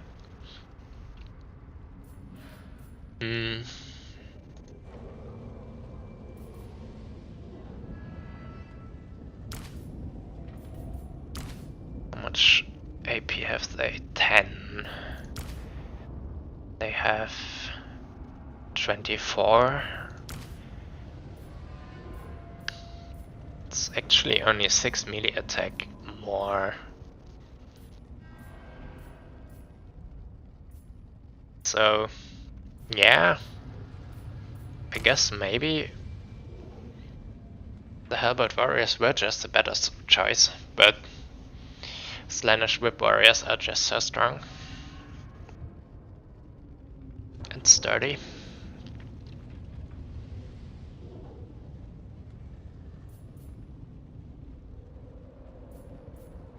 Or just completely abandon this train of thought and just go purely with Bloodletters and Exalted Bloodletters.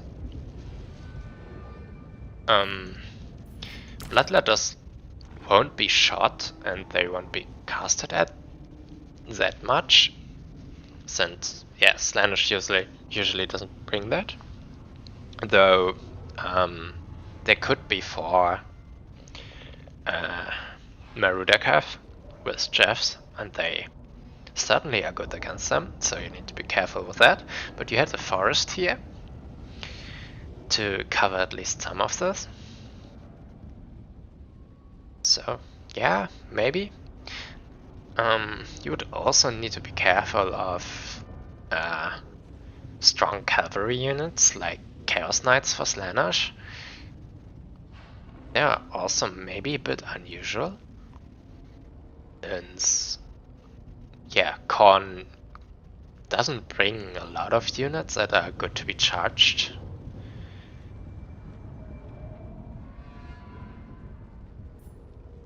Yeah.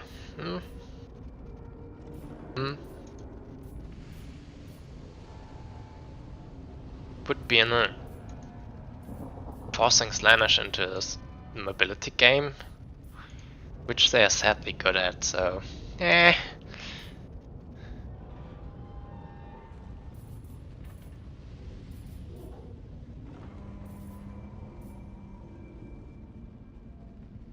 Not super sure here, all in all.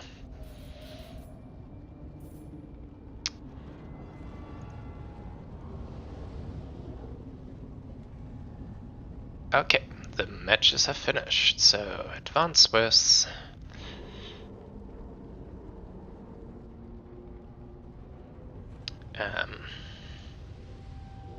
the buy is not again on the same, which is good.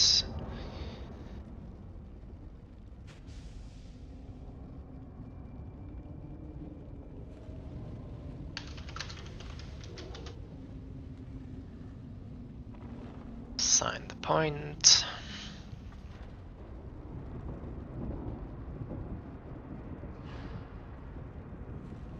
And which match are we gonna watch? I just watched this. I've seen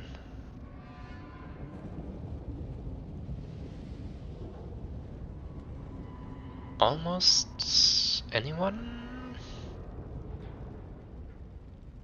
Guess this one up. Yep.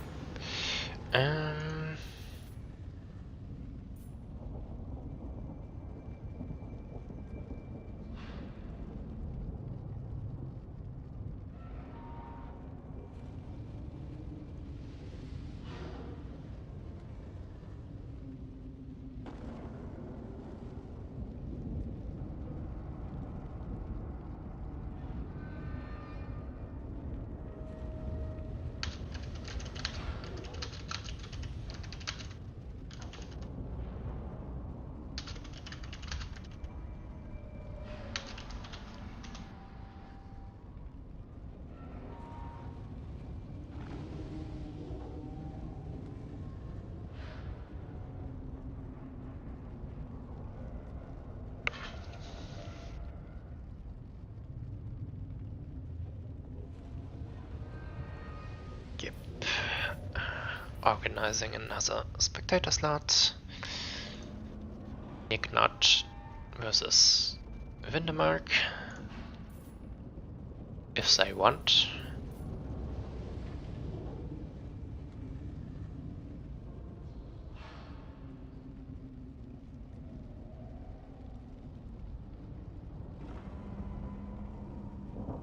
Haven't replied yet. If they don't, I hope I still have time to catch another one.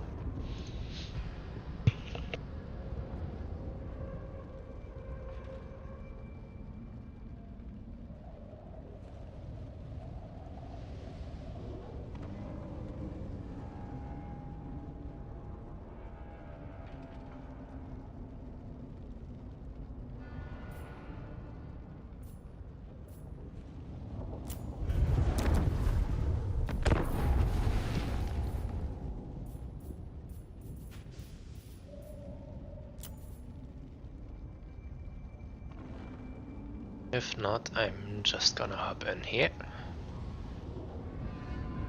to whoever Sous Lobby belongs to.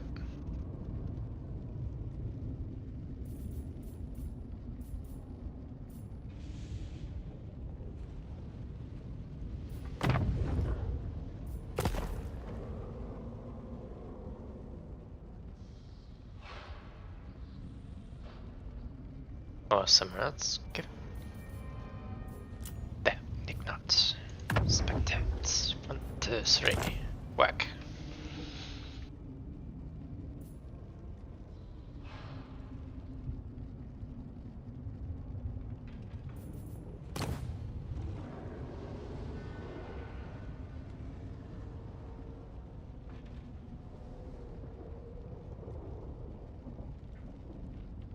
The Arachnarok lair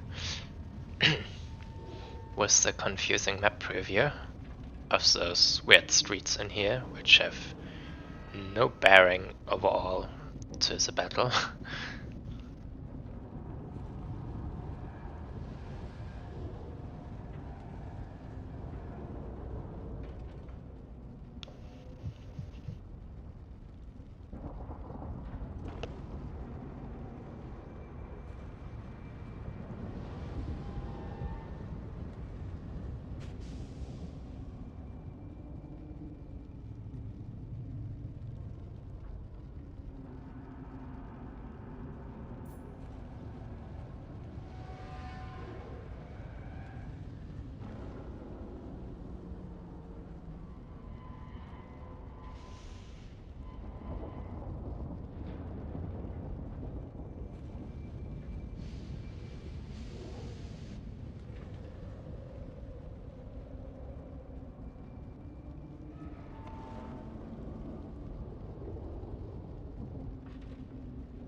No opponent having joined yet.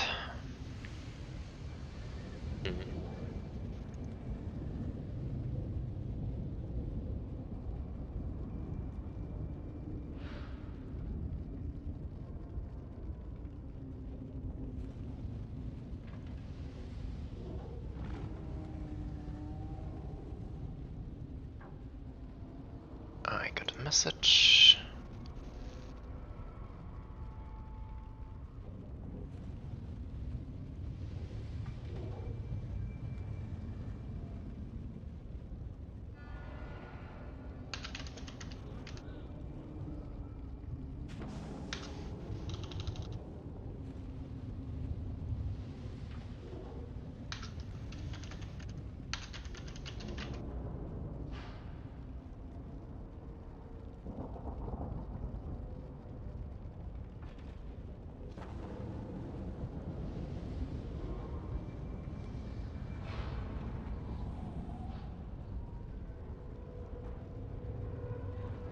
Ah, guess they were already doing their picks before joining the lobby.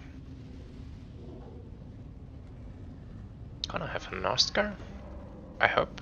Yeah, opponent joined.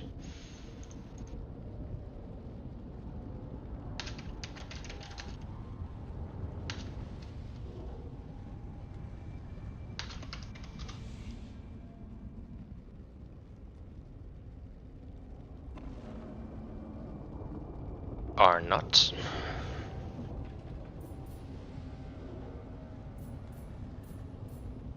Moved away from Oscar.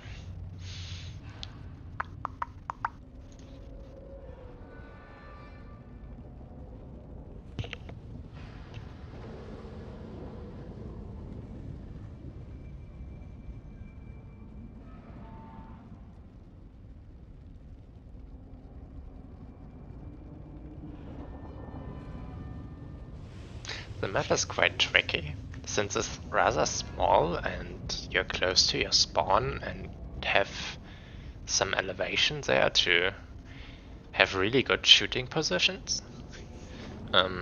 Also down into the valleys here. But on the other hand, you have those forests, diminishing exactly that, so the shooting is not good again. So you get in a rather weird balanced spot of ranged and melee combat. Okay, Tomb Kings versus Narska. I think I haven't seen that a lot since Tomb Kings got the capture rate on the infantry nerfed. I think that would hurt them quite a lot.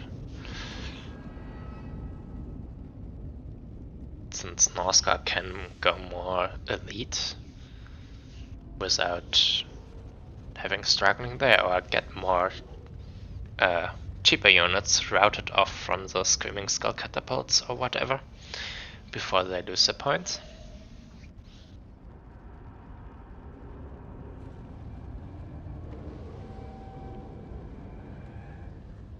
And I figure Skin Wolves would be a menace.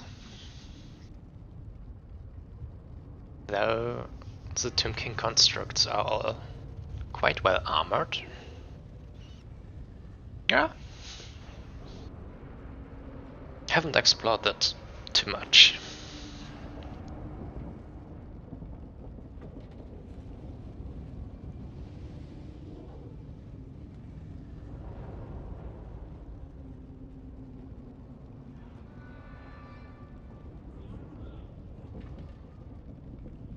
Trolls would probably have a bad day against Great Bow Shabdi, but the map might give them enough cover to do that. Though, on the other hand, there might be a lot of halberd tomb guards, or just spear units. Hard to think. What would be better? Oscar usually doesn't have that much choices on what to pick. And certain unit types that like destroy large ones or something restrict it even more, so they can get really predictable at times.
Nosk's side is ready after taking a long time deciding for a banner.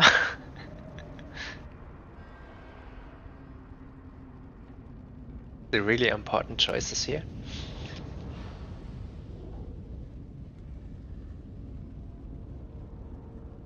It's a K1. Looks a bit bland color-wise.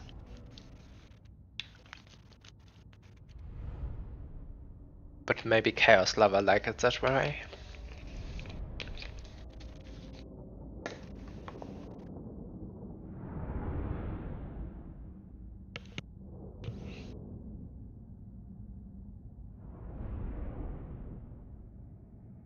Tomb King build. Looks really surprisingly meta. So does the Norska one. Oh, that's gonna be exciting.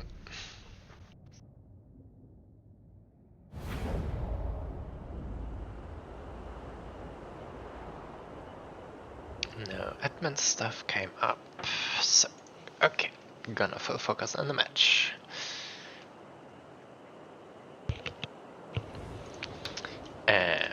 They moved away. We have the classical Regiment of Renown duo, the Chosen of the Gods, and the Ice in the Desert. Chosen of the Gods, yeah, Bush Abdi, good at killing infantry, it says, but they're usually actually good at killing everything they can hit. So, if the units stand still, even a single character gets sniped by them, devastatingly efficient. The Ice of the Desert, laser snakes with laser beams. Yeah, also good at killing large, but also good at killing infantry if they get into position, shoot on the side, which with their speed and stalks I can do. They had Kara warriors. Yeah, they can fight, actually, so they're probably a good choice. I'm a bit worried about what the Burning Head is gonna do to them. And Double Tomb Guard, the Skeleton Warrior, as the front line to, yeah, catch the brunt of the first charge. Or any missiles like the Marauder Javelins over there. And the Screaming Skull gonna either bit moved up and then can shoot at all points and force Norska to either take the fire or really engage onto them and play the Tomb King's defined game. Cut up with 2 cheap spells to spam the low passive to heal everything up. Here we have mainly simple Marauders and few Marauder champions. I suspect there's more Marauder champions in reserves. The Marauders will struggle against both Tomb Gods and their Car Warriors, so but they might also just overwhelm the whole thing, lock them into position where fire magic or the trolls can then get them. The trolls, yeah, I speculated a bit about them. The terrain might give them a good shot to hide from the bow shafties. Otherwise they will devastate them. The laser snakes are harder to hide from, or rather, they come close up because they have to. They will do an amazing job into the not anti-large variants of the skeletons here. So yeah, all boils down to how well they get protected from the shooting, which currently they're walking just straight in, getting the first servo. And yeah, 900 damage straight from the first. Hunt of Champions, the Fang, yeah. They need to be careful to not let Wolfric get onto Katep, but otherwise not too many targets. Katep is a bit aggressive here. Probably would want him just here in the forest where he's hidden and safe. Some grab on the skeleton archers, but they got protected by skeleton horsemen, which still gonna lose against the ice walls. Interesting. First troll already routed off. Yeah, didn't use the terrain, just walked straight into the bush empty and catapult fire. This one is on a better approach angle. Yeah, Nazca is a bit stacked up here. Like, all these units can't really engage with a lot, can't envelop them. I'm not super sure if that's that problematic here. They also have some ranged units. And got actually hounds onto the catapult. Oh, that is bad. they don't have a really high leadership, so they also tend to crumble away. But it seems like they got saved in time.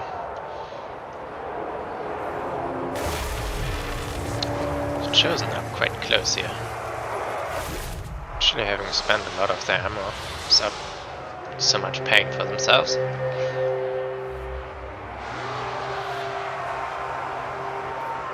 Scorpion. You don't see it terribly often. It, yeah, it doesn't do a lot of damage, usually. Anti-infantry, armor-piercing fighter, with weird animations to pin it down, but its main perk is Terra. Wolfric currently doing quite a number on it. The Hunter of Champions active? No, just range.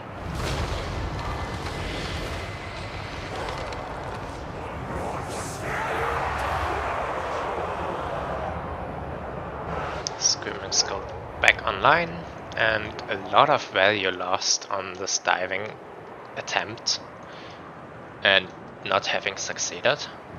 This is usually a really bad thing. Yeah, you're preventing only a bit of value from the catapult to get it, and yeah, some offline time, and exposing your expensive diving tools, expensive and often squishy diving tools, to counter charges. Normal Marauders. Yeah, Troll's not really finding a home, though at the moment. Oh no, here the Chosen of the Gods have moved out of here in a good position where they can shoot to the side of the infantry, though it's still a bit weird with the terrain. Yeah, not super well, but they will find a home. They usually do. Shooting at something doesn't really matter much what. Yeah. Now, yeah, here's this Tomb King. Scorpion didn't do a lot of value, but you saw the terror out on the Skin Wolves. The catapults drain leadership and also have this shot by artillery debuff for leadership, so they really tank it down, and if then the terror pieces around, they rout off quite quickly and take a lot of damage on the disengage often and bring everything in disarray. One of your units has been destroyed.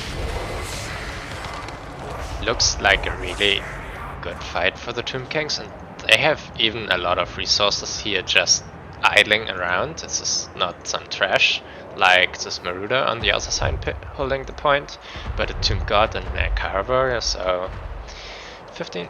No, that's too much. 1200 gold, maybe?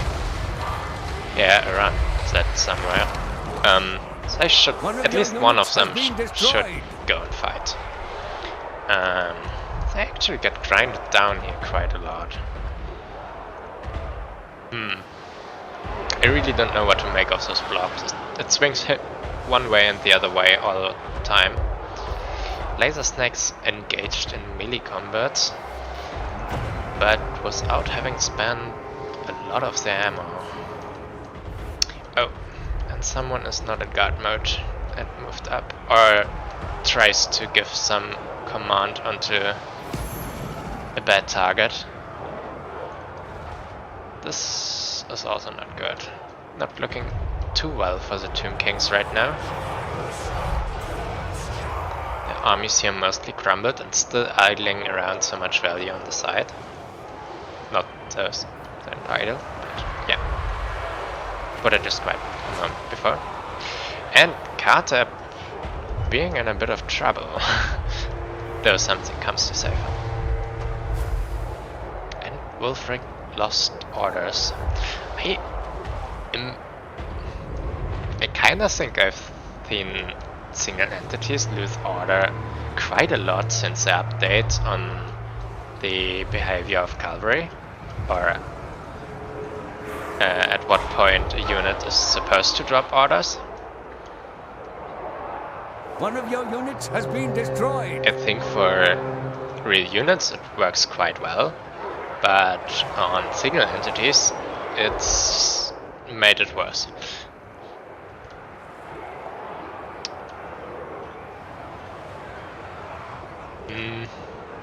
And infantry, this fight here looks fairly even. Capture rate though is now of course playing with the reduced capture rate of skeletons favorably for Norska, but on the mobility side those skin wolves, or even armored skin wolves, running around rather unopposed. The catapult compromised. They need to be unsummoned. They need to engage. At least one of them needs to fight. This point is safe, yes, but your tickets aren't safe.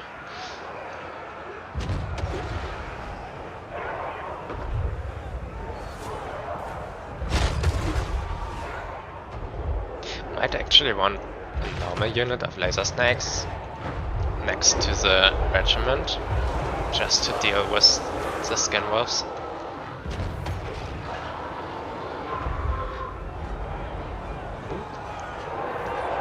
It looks like the no real tomb guard, real units getting on here. Point is apparently taken again, but Norska has a lot of resources and 1000 on bank. Maybe they waited for useful units, so I'm not sure why summoned here. Not, yeah. Well, maybe just misclicked.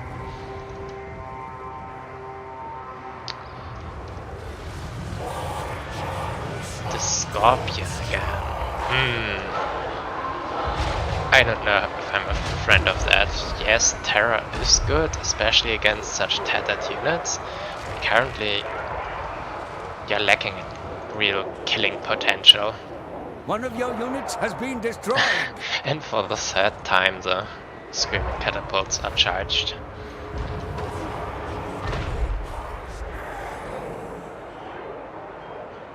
And it seems like they still don't go down. I'm not sure they have enough crew left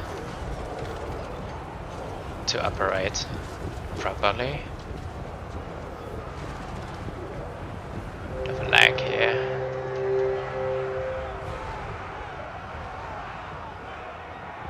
Marauder champions soon arrive at the point. It's time they do, because they get overwhelmed here. Just skin wolves aren't a good tool to hold the point down. Quite stacked up here.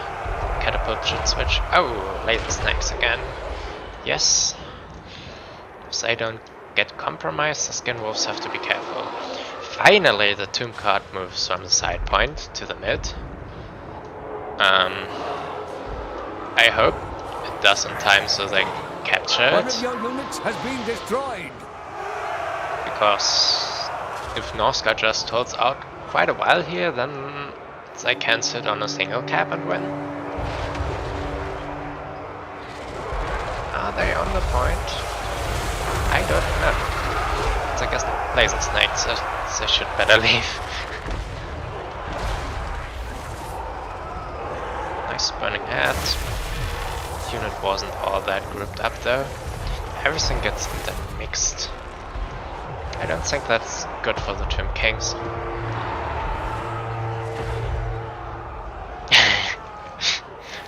Ice Wolf versus Catapult, round 4. Go! Will they manage this time? Will they? No! Answer is no. And they shatter. Chariots. Yeah, I maybe can see it. Clearing up the Marauders, but No, I don't really see it. There's skin wolves everywhere, trolls. They wouldn't have You to do it. have the foe's victory Wolfric point. is in a bit of danger here though. Ah, the laser snakes are interrupted. Though, that's not the best engagement for skin wolves. Oh, those are normal, not the armored ones, but yeah. Their target is armored and has also anti-large. So, they fend for themselves quite well. And that is not a good engagement for the chariots. They have the point. 400, 300, I don't think they have to triple cap, yeah. If they hold it for the rest of the game, they win.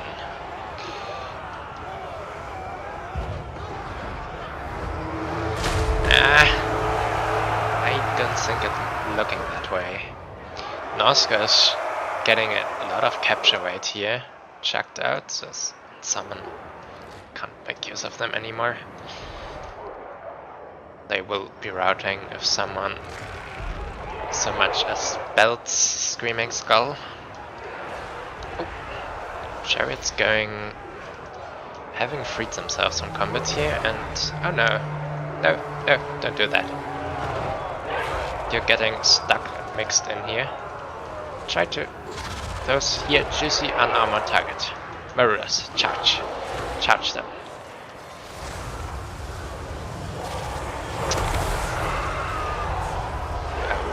Juicy burning head. Though not the perfect route, curved straight onto Kartab, which is funny, but it didn't go down the line of the Nehekar warriors. Wolfric routing. If Wolfric actually dies, it's over for Noska, but I don't think he will. Yes, chariots have found a nice target. And the skin wolves are too stuck up here. They should maybe leave the trolls to fend for themselves.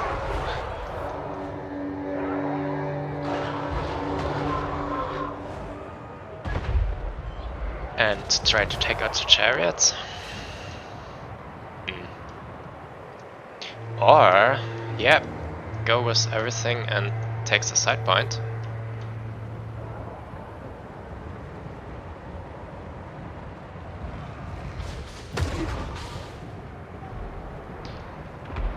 Oh, Wolfric needs to dodge and get into the forest cover quickly.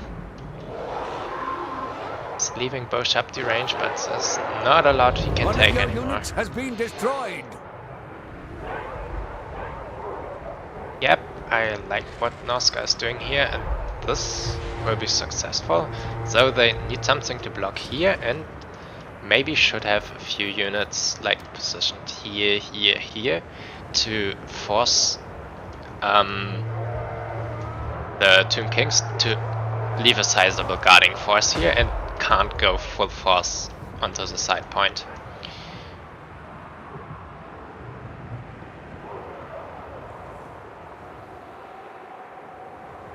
Yeah. Getting the chariots into the trees, but I'm not sure how much of a difference it makes right in this situation. One of your units has been destroyed. Ooh, the frick. Minus 28. I don't think he will stabilize. This point should be taken in any second, just in time. No! Tomb Kings hold it. No, he will rout off, and if he routes off, everything else will rout. Yep, Tomb King overcommitted to the side. Now Noska has the engaged on this point again. But with losing Wolfric, I don't think it will be enough. Here, even on Berserkers, Lord Fred recently. Now, okay, the Screaming Skull's gone. At least something. The Terror Source or somewhere over chasing on the side. Still. I think Tomb Kings has too much here for them to quickly get the point. They already failed on the side where they had better chances, and yeah, actually, they're really on a timer here.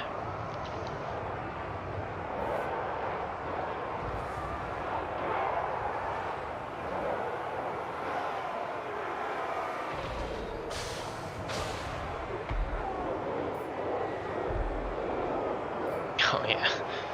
Yeah. Famous troll leadership, Lord kill, and their route was 80% HP. Actually minus 23. Yeah, and Tomb Kings are in a strong position, holding those 2 points, not overcommitting to the side. Oh, there's still Burning Head in there. Maybe should have been used earlier, now it's a little bit too late. What did they do? Yeah, actually well.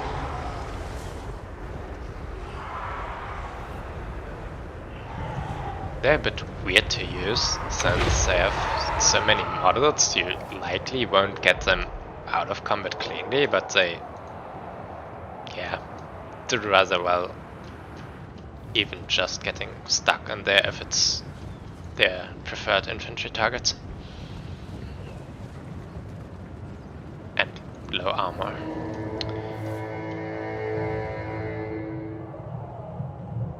Yep. 3 more seconds. 2. I knew it.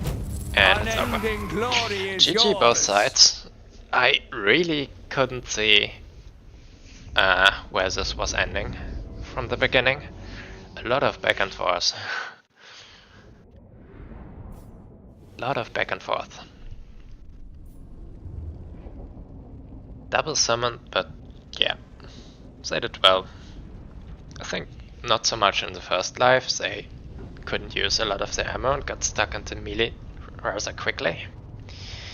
They did well, they always do, and the value is also usually on important targets, so yeah.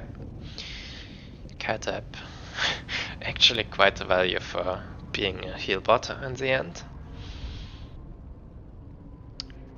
Routed so much off. Ooh, one did well, at least.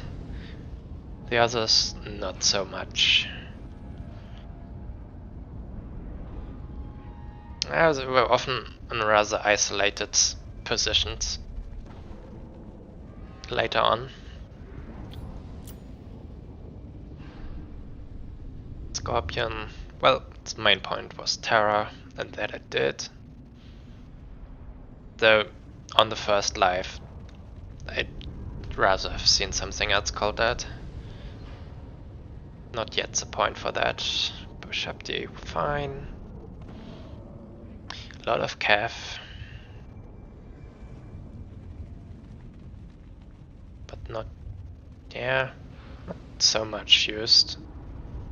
Which, well, a lot of skin wolves on the field. Roads, they were routed off too easily.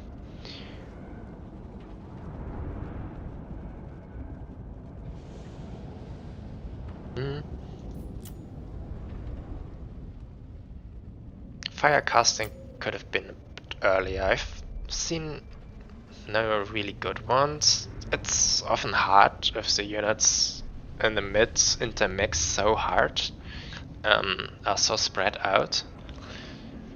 But yeah.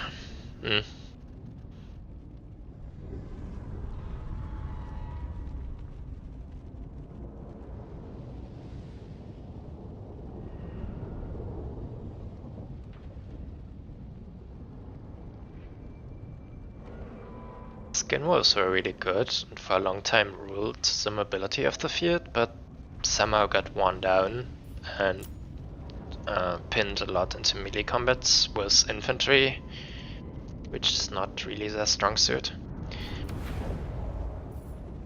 But nice. Round 4. Let's see how the others are already done. I was taking too much time again. Amazing. And then we can start the semifinals. errors with the... I don't think so. Yep, advanced top 4.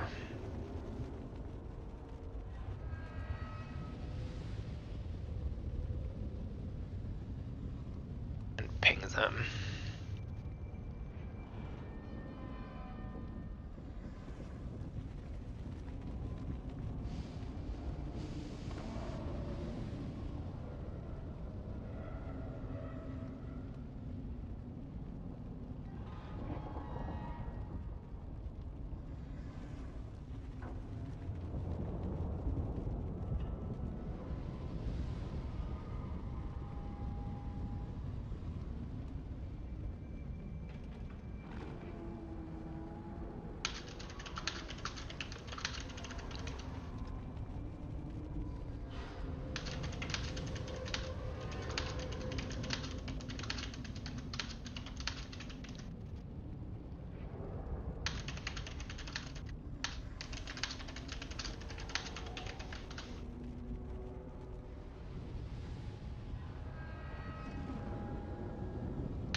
For participants for the semifinals informed, and I also already know who I want to spectate,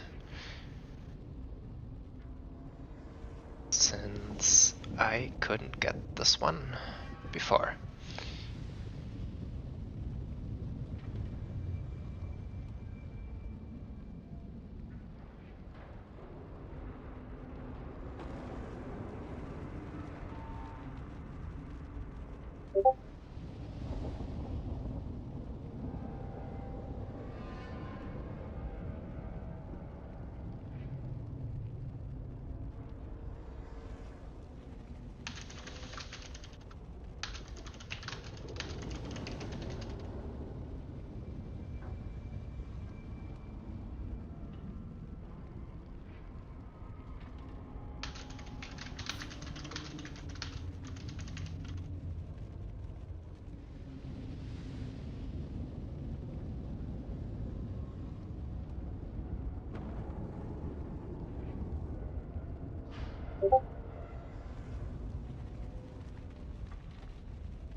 Joining failed.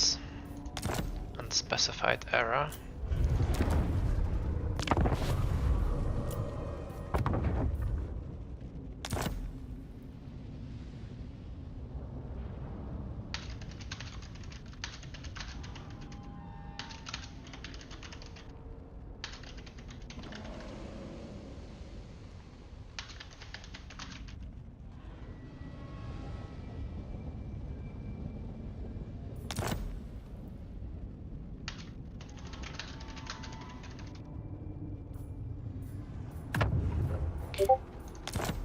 Okay, I'm gonna open the lobby since getting unspecified errors here. And hope it works this way around. This opponent.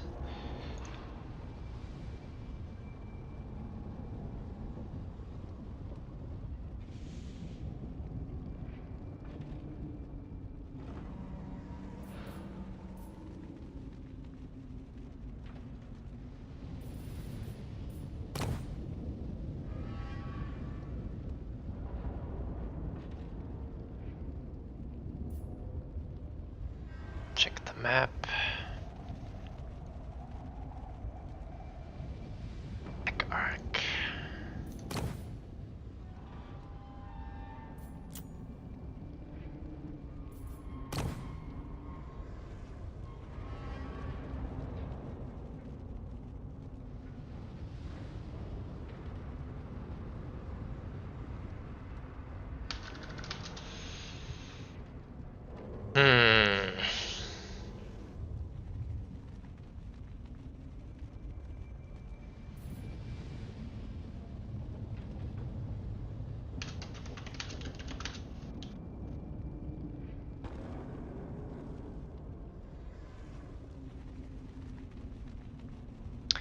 Getting unspecified errors versus spectator slots here.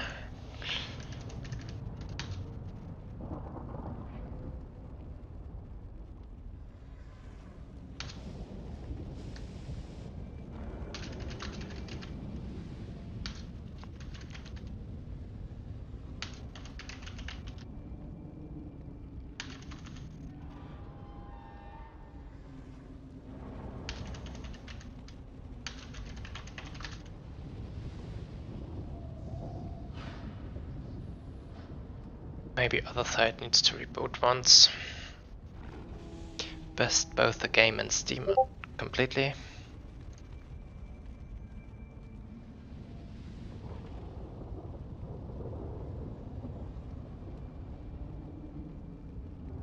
Since the error is so damn random, it shouldn't occur.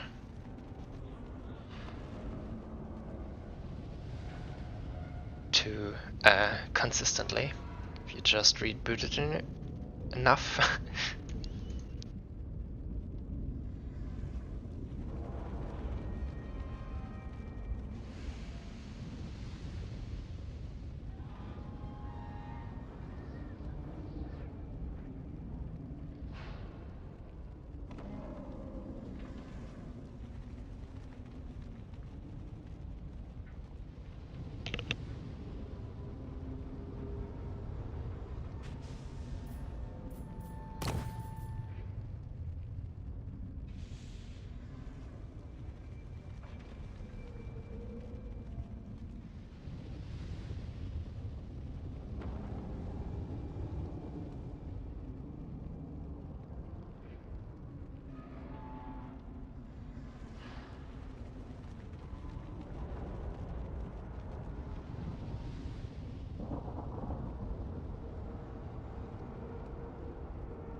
Okay, opponent managed to join. Very good.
I'm not sure if this are the final picks.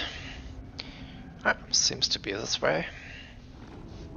Already choosing the banner.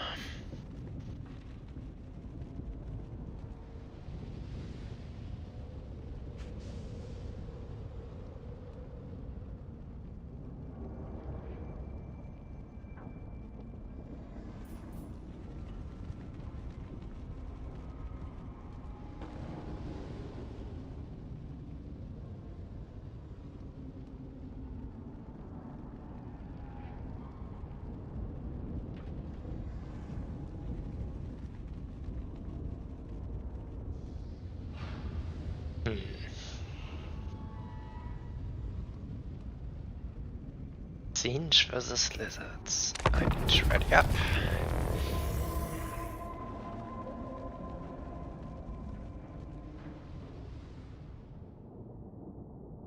Oh no.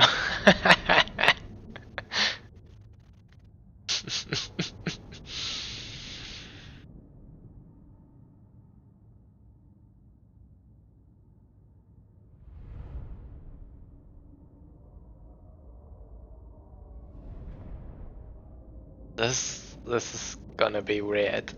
Maybe fun, but mostly weird.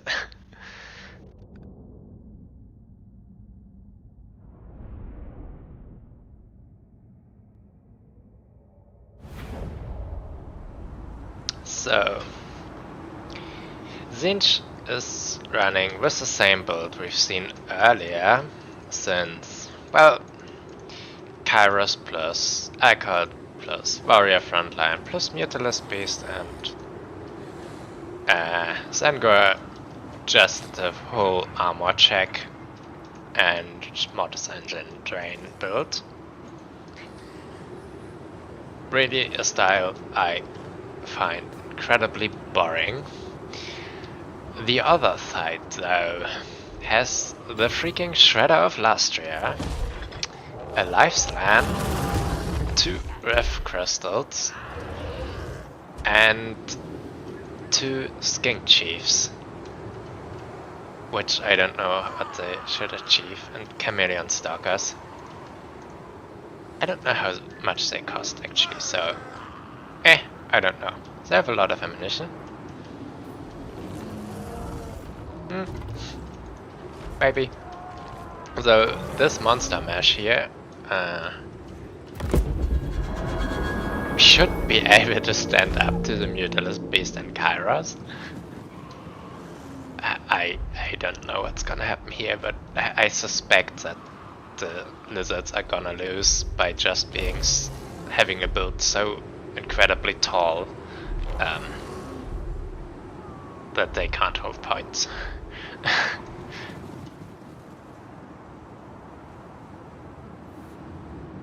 That's a Shredder missile resistance, spell resistance 15 missiles, so not that much.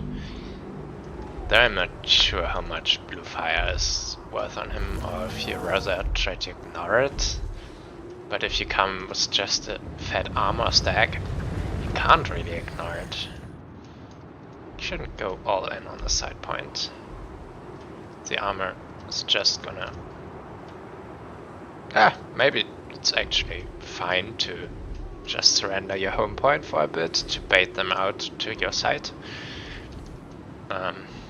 This certainly is better fighting grounds for the lizards than for Siege, just out of pure supply distance calculations. But you should take the... doing a switcheroo. Chameleon Stalkers are gonna take this point, and the monster mash blob is defending. Though Siege is not yet doing a lot, getting into position to blue fire into side of Soros. Yep, disgusting spell, but really effective. Yeah, taking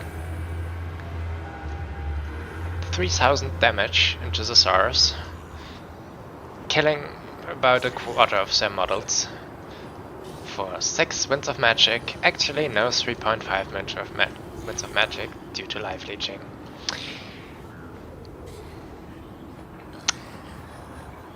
250 value. Yep, that is better turn around to get only the small side. Or the long formation. Yes, way better. This was just 30, 40 something value. The Mutilus Beast is coming and Zinj can't seem to really decide what to do right now. They can't just sit here. But with their Chaos Armor speed, they also can't outmaneuver this. And here come more tools to kill Chaos Warriors.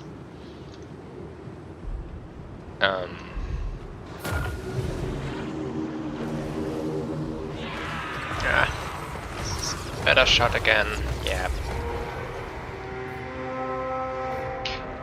Are they meant to kill Kairos? If they are, they're gonna take a long time. And there's a regrowth. I'm not sure that's worth it. Maybe if he just stays here, they're gonna poke him down. Preventing the worst of the worst with the side shots into the Saurus. Oh. The Shredder caught up in Screamers and the Mutilus. This is nice banishment. Getting the Halberds and the Screamer. No, that's a real. Dreller's below actually. It's even better. Maybe the banishment straight behind. As he brought the banishment. He didn't bring the banishment. That is weird and a mistake. You should bring the banishment. And you should bring the blood statue, as it's a really cheap ability with really freaking lot of value.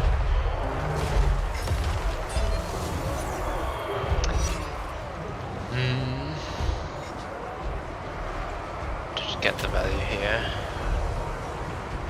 Screamers, yeah, I got a lot of Screamers and Mutilus Beast both doing what they're good at. And yeah, since the Saurus got poked down quite a bit, and this is a bit of position here, they need to support their big pieces here right now. Right now. There's a lot to heal there, so it's not like the Shredder is dying, but can't take this fight for infinite time. And this shouldn't happen, so you can just walk around. It's a Chaos Warrior. They have 28 speed. They need to get point. Get over. Get over. Ah. Support your Lord and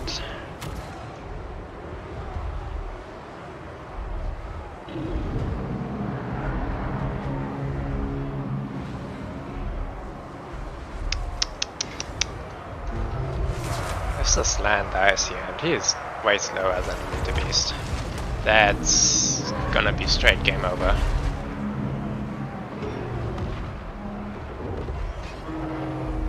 Yeah. The rest is looking really fine right now. Felix to left. Saving Private Toad. Peeled a bit. They peeled a bit. It's the rally.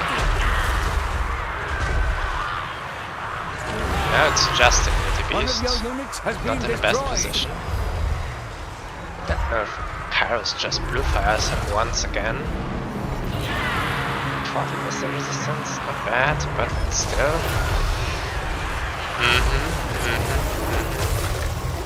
Two. He met.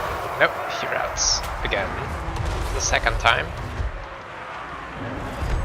And I don't think Kairos will let him live.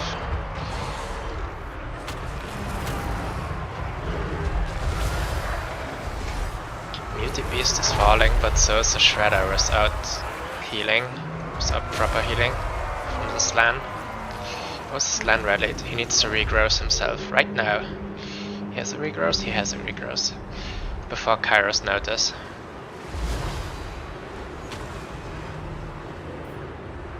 cast? Not a regrowth. Maybe he casted regrowth on... Oh. Yeah, that's also devil's choice here, really. And the toad dies for it. This should be the third shatter? Third route? No. I thought it would be. The third route should be a shatter. On the back, the lizards have taken the chaos worshipper's home point, which is funny. They're fighting so much for screamers that they're running. He's back. He's back. Now he needs to regrowth himself. If he has the Winds of Magic, he was casting quite a bit. Oh, it's a cooldown. More the cooldown. The Muty Beast.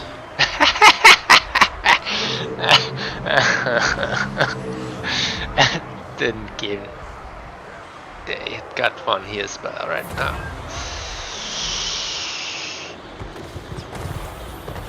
It died.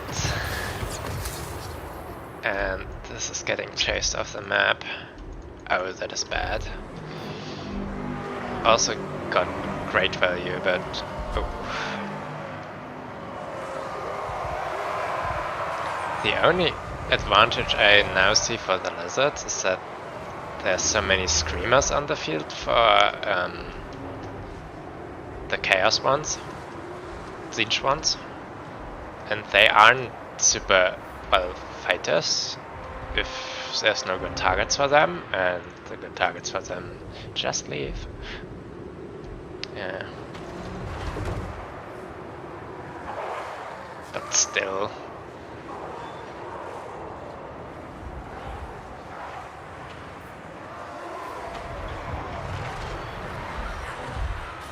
The Muty Beast will get another regrowth and just kill everything here. One by one. Nothing to kill it.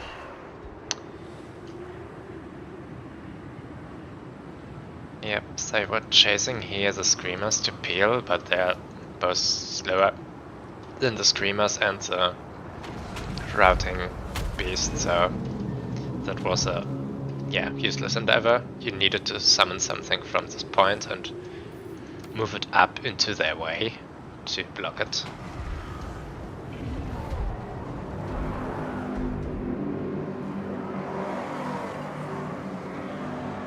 Yes, this gets just overwhelmed. Colossodon Hunters.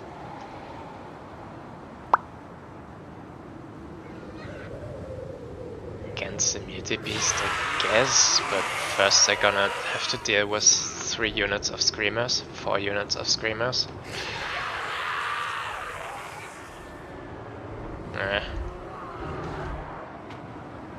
I don't know. I don't know how lizards right now are supposed to take this here back. Oh, this is actually nice. It's nice surround. But the regress is coming. Is it? Yes. Upgrade. It will bring it straight to heal cap. And it won't die. And get more value. And then get more value. And afterwards get a bit more value. Yeah, I think for the next tournament, even if it's a beginner one and I don't like to add additional rules, I will ban the Mutilus Beast. It's just so stupid and matchup defining. Though I think the lizards here had a good shot at killing it. It was just positioning and having those two here chase off in the distance that costed the lizard here both the slan and the shred of lustria in the end. You still need to support your big pieces. They don't want to fight alone, even if they appear to be made to do that. Support is important.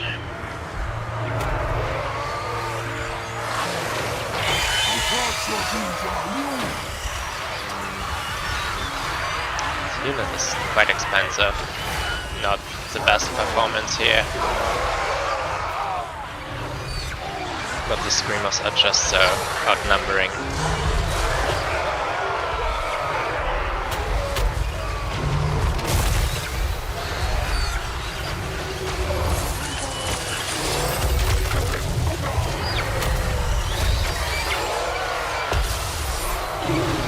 One of your units has been destroyed.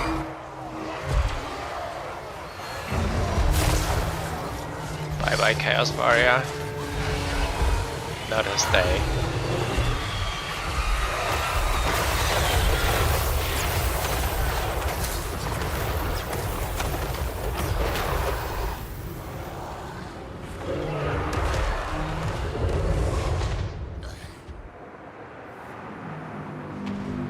Yeah, point-wise this doesn't look horrible, but this...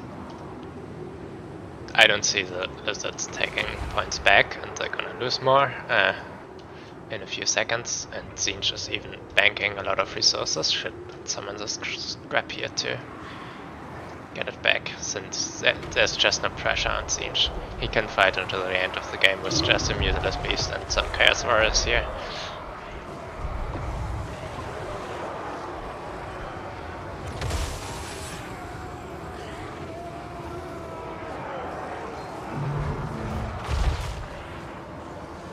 Yeah.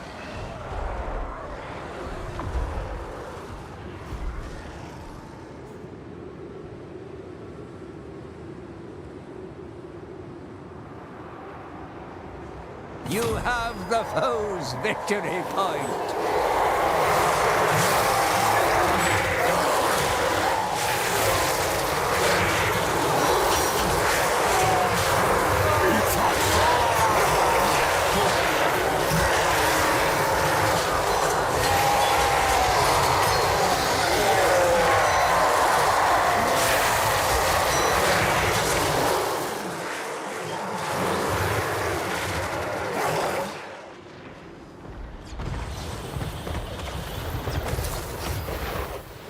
I knew it. And the lizard taps Unending out. glory Yeah. is yours.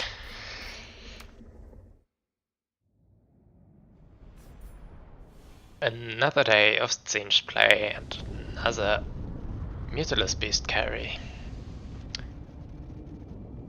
The rest was really, well, filling mass, but they gave support to the Mutilus Beast when it needed it to regain leadership, get healed, get out of combat for a while, or just fight on top of them so they absorb some of the damage. Yeah.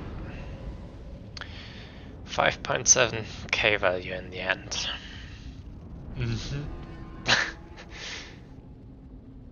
The Shredder also did do well, and it would have done way better if it survived longer and wasn't used as aggressive, more safe, sticking to your own sorters, and supporting the fights of the sorters instead of going deep diving, or both sides supporting each other instead of going isolated deep diving. The Skink Chiefs, I still don't know how much they cost. I guess they poked Kairos down quite well, but if they could have been Saurus, they should have been Saurus. You're so tall already.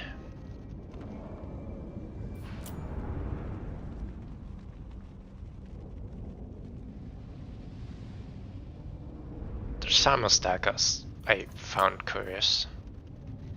They don't do so hot, especially against armor, I think. So, could have been Chameleon Skinks, I guess, and then you could have saved on the Chameleon Stalkers on the Skink Chiefs to do the same job. Maybe. I'm not huge lizard knower or fan.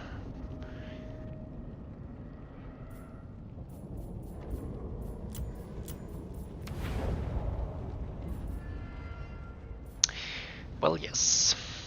That was one semi-final. Let's have a look if the other's already up. The other isn't done yet, so I'm gonna be right back.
Okay, I am back.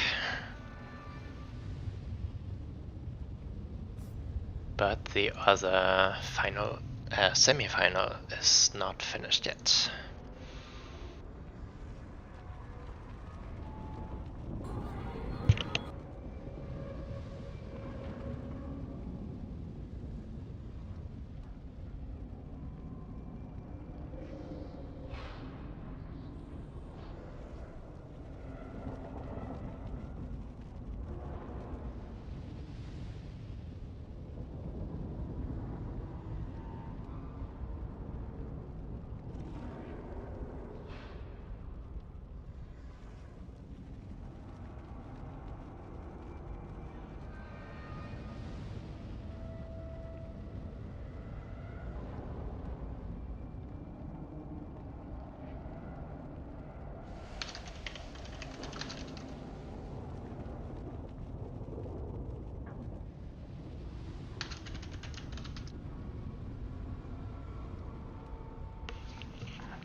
Chase off in the distance.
As a semi-final, it's taking quite a while.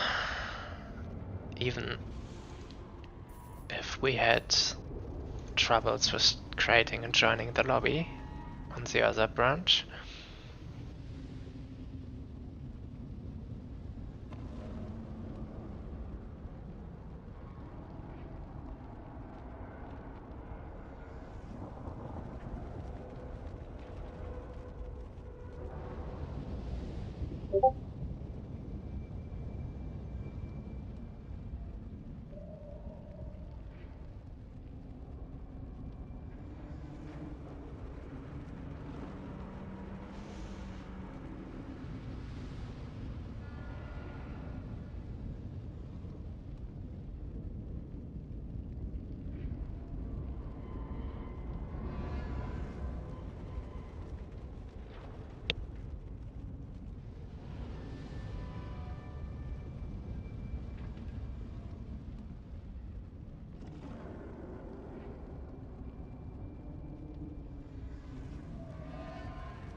Okay, the other finalist has been determined, and only needs a 2-minute break before they start picking and army building.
So, both opponents seem to be there and ready.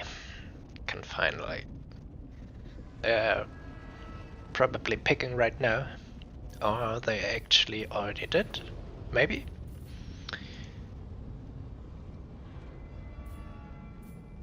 Dark Elves versus Vampcans. I played this quite a lot when Vampcans were still quite strong OP in 2.2, 2.3, and that always looked like the Dark Elves were winning all the time, but in the end the Count still had the points and won.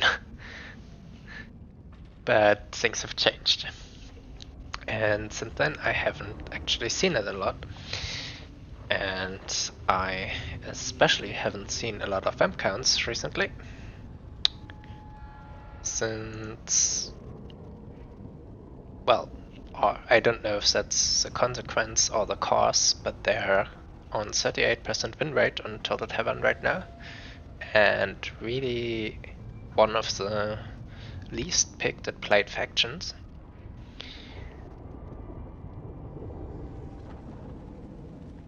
So, yeah.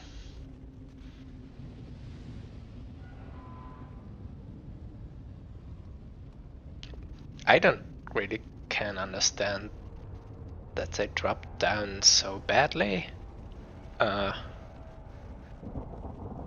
It's more like they were not longer in favor for top contenders and then got abandoned by all those players that really play them well and play them a lot. Currently don't do that, like Subutai, Kark, some strong vampire mains.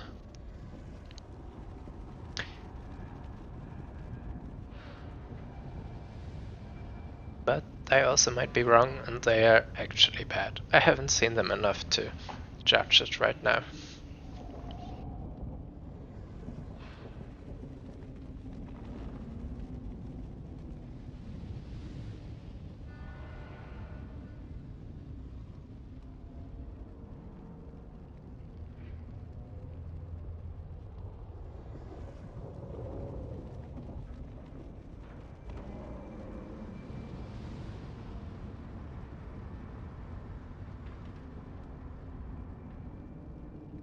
The map should be a quite good one for Dark Elves. They can come from all directions with their skirmish and fast cavalry units and still fight in open fields where they also can use the missile units. The points are all attackable through the whole game, so no strong home points that you don't really touch until you have to. So you can play whack a wham count and, or was the other way around, kite and mobility split the wham counts to death. They don't like to split, since they need to stick around in the healing or buff auras of their necromancers and corpse cards, primarily corpse cards. You usually see double white kings currently, no necromancer heroes.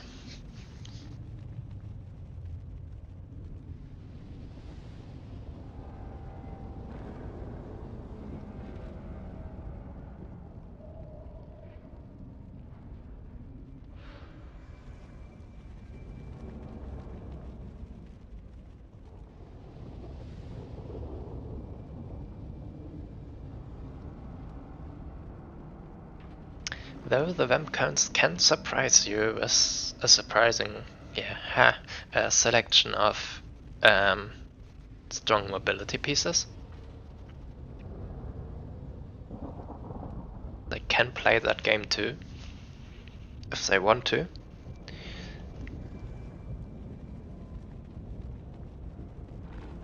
And I actually kinda like that they're forced to do that in a lot of situations, since just moving the healing blob forward isn't exciting to play, see, or watch.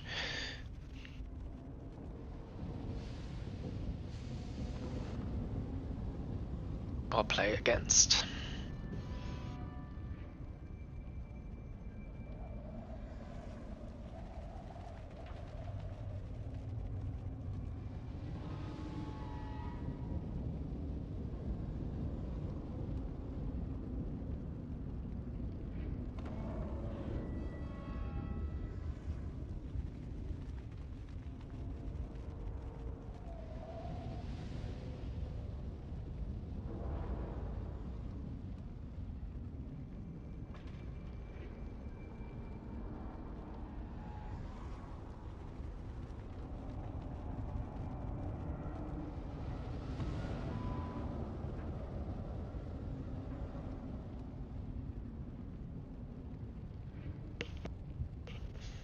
Taking quite a while to build.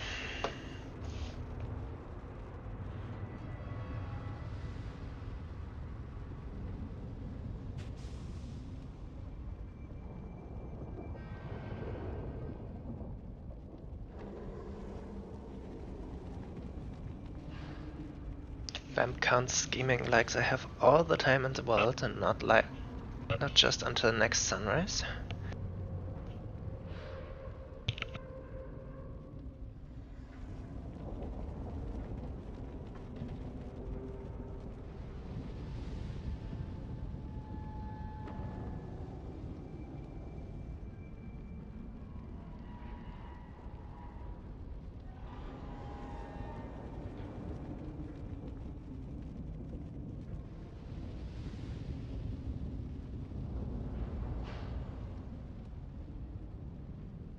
And they're ready. Nice.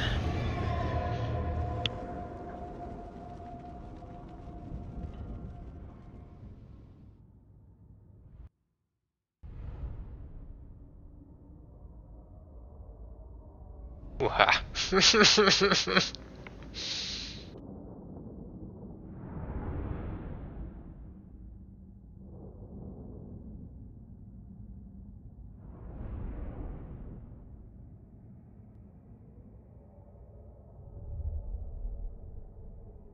That's gonna be interesting. Actually, the counts player is lucky that here Lahoot is not continuing the Zinj spree, since the counts have absolutely no chance at taking out the Mutilus Beast. None in hell. And it just kills them, all of them, on its own. Nothing to do here.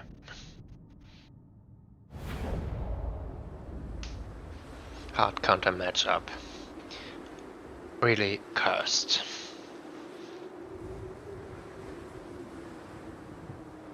But yeah, this is gonna be interesting to watch here. We have for the Dark Elf player 4 Corsairs mixed with 4 Witch Elves, which one of them is the Sisters of Singing Doom, which I don't super understand since they cause terror and that's their main boost, and undead are immune to that. But hey, whatever. They also have better stats by just being the rank 9 unit. A Sorceress of Fire on the dragon, so was Breath and Burning Head, a lot of utility, not healing though. On the other side, we have Kemler, yep, the cheapy one, with raised stat and invocation, and yeah, his healing effect. And a Corpse Guard with healing aura, and there Rick and Mortis above. 2 White Kings, as I said before, they're just solid. You see them everywhere, into every matchup. They a lot of HP for a foot horse-based character, like a real lot. Some monsters have so much HP. Scapsgrass is excellent at clearing unarmored, low HP infantry. Not looking at anything specific here, but yeah. And so is a fighter actually. Unarmored anti-infantry, magic damage to second and physical resistance. Yeah. And the rest is skeletons, skeletons, and crypt horrors. They heal, they need to be shot. You forgot 2 units over there. Happens. Or maybe they're supposed to... I don't know what they're supposed to do. Probably... maybe summon some more skeletons here. What are they doing? It's not some weird bug where they walk to the edge of the map, right? No. We had some of those. We had some of those.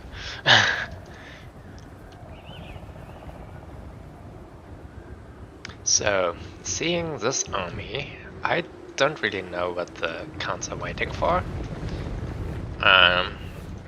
They have excellent dudes with the Crypt Horrors and White Kings to deal with this, and they should move out. I'm waiting for a stack more of skeletons. Still don't get those. Should grab the points.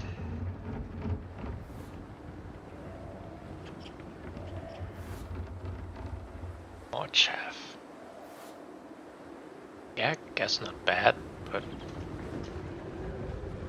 Okay, well, the points aren't unlocked yet, but...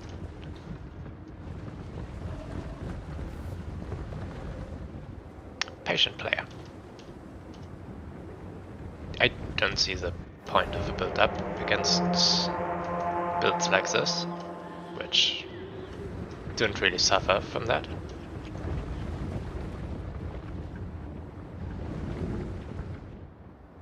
What he could be waiting for if it's okay. It's just another Corpse Guard. Yeah, shouldn't have the money for a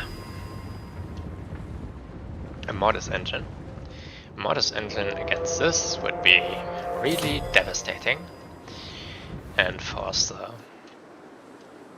Juchi player to summon multiple skirmish Cav crossbowmen.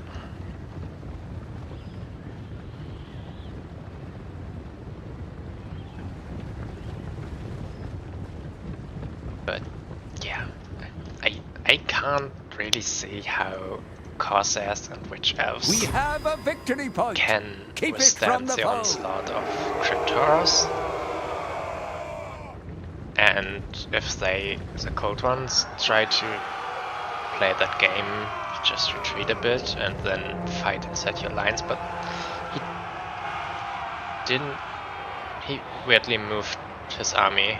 The corpse cards aren't here yet. Half his army didn't move at all. That is not a good thing. I don't understand why you waited so patiently to get your army in position, and then threw it. Huh.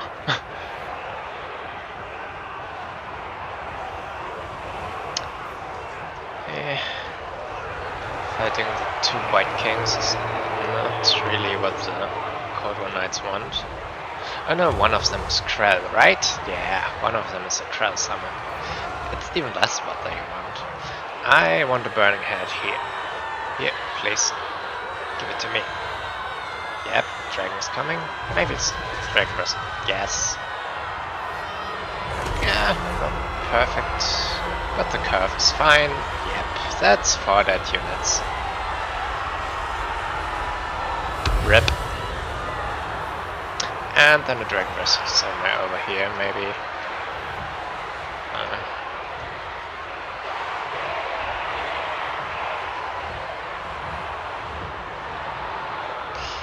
Can races. Interesting. Multiple ones. Well, he has nothing with magic attack, but usually they just don't perform well against Corsairs. I can see it.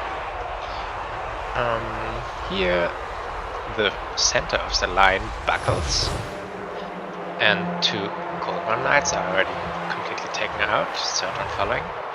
I don't understand why so many Cold War Knights. Yeah, those I want to see.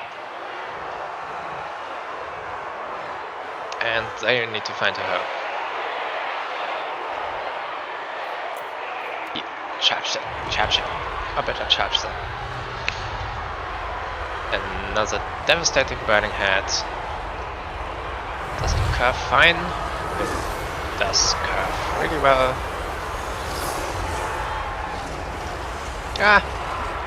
Avoiding that, but ooh, is it going far? What value do we have here? At least 200 with 200 kills, yeah? 1200. It wasn't just zombies to burn.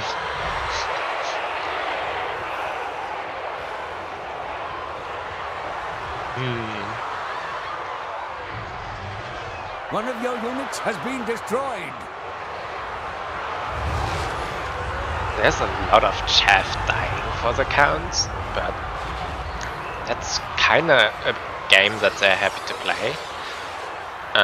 The important parts, meaning the Cryptoros, the White Kings, they are all alive in the corpse cards. Though they are stacked up, this is also a mistake. They should one here, one over here in the thing. I'm not sure how good this Burning Head is. There's just not that much infantry mixed in here. But yeah, I guess you need to do something. Corpse card really needs to move over here. This fight's of front. This front of height is looking fine, and all the while, did Richie get a massive point lead?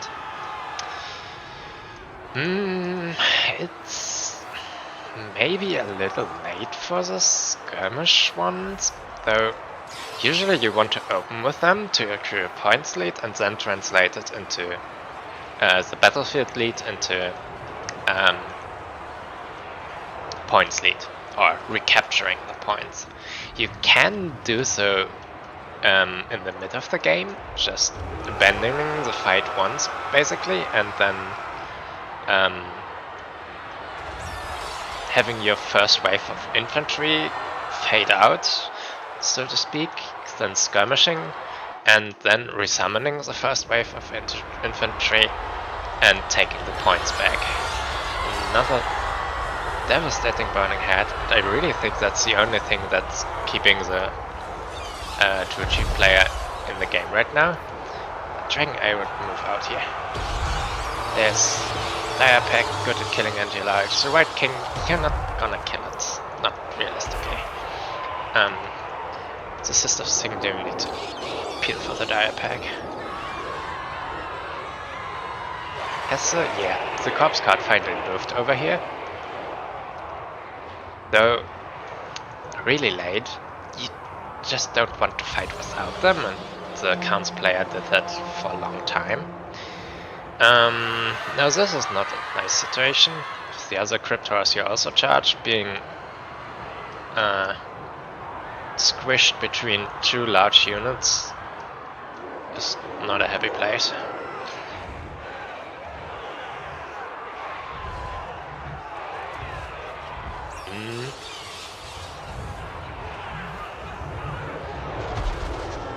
The infantry is slowly dying out for the Druchi, and yeah, they seem to commit for a mid-game skirmish.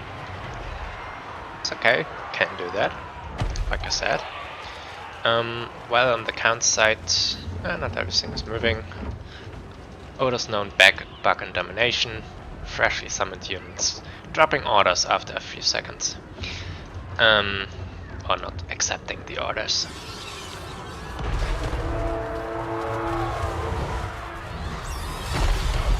Yeah, things are kind of working out. Corpse Card is dying. Cryptors getting shot. And the Counts don't really have the mobility pieces right now in the field to counter the skirmish. And thus, actually some of the important pieces finally die.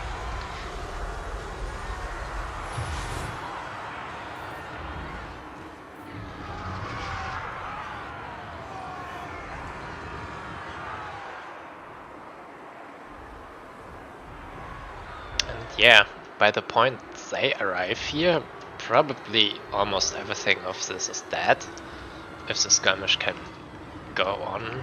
The White Kings are screening out now.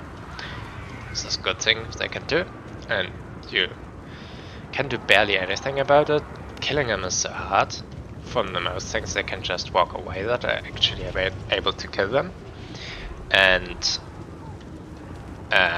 yeah, there's so much HP they don't go down on accident.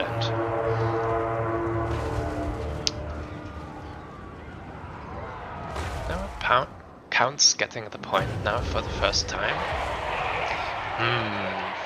Cold War Knights. I would have loved to already see some infantry to go for the side here. Even Cold War Knights aren't a super good answer against the White Kings.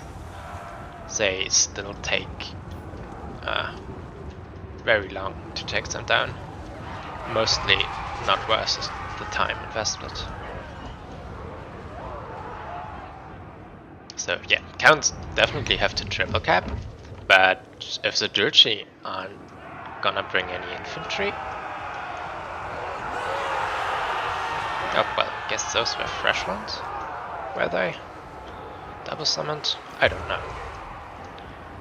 Maybe stragglers of the first routed unit coming back? I don't know. They seem to be a bit forgotten. They need to do something. Though their positioning is rather interesting since it poses a problem for the Count. They can't move everything from here to the side where they want to fight. Because they will then capture the point.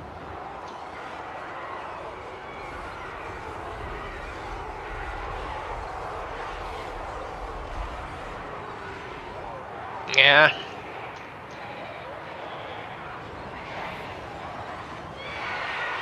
Yeah. Your skirmishers aren't good at... They are good for killing the important pieces, Cryptors, Corpse Cards, and such. They aren't good at just killing infantry, so you need infantry of yourself. And the Juji player has neglected that for a long time now, and yeah, did not translate the skirmish game Woeful tidings. The enemy has captured one of your into victory another points. value lead. Take it back. So it was just surrendering the points, kinda, without getting anything in return for it. Though part of it is, of course, since there's a lot of screening tools now disrupting them with the White Kings. And the Dire Pack getting one charge after the other.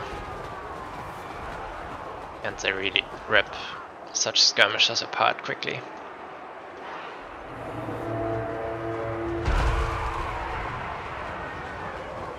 If there's still a Burning Head in there, could throw it right here right now.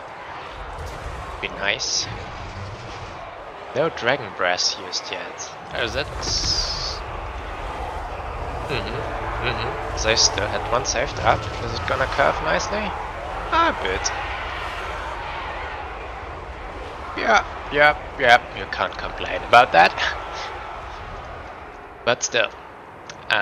They need infantry to take points, and they need them quickly. They have a bit of time left, but yeah, they need it. Zombie, skeleton. I think actually those two would have... maybe not in this tattered state. Still, you could just put them on here to have some mental pressure. And the way it's looking, the Juji will have to capture another point again afterwards.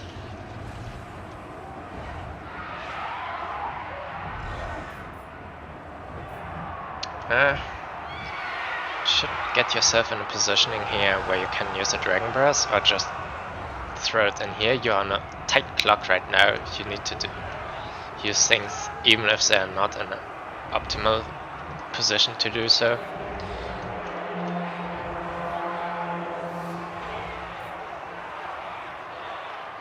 I'm not sure. I hope he's not watching the stream. He's reacting to all my commands. It's nice.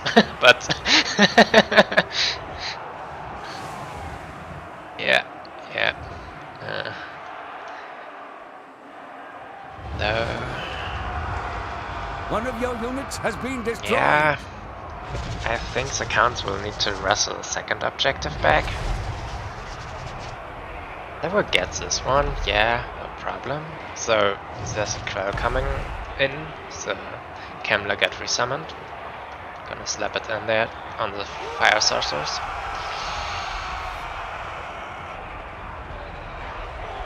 But I don't see them currently taking back a second point, and this Cav in the corner is still doing nothing. Needs to do something. Whatever it is right now, it's better than nothing.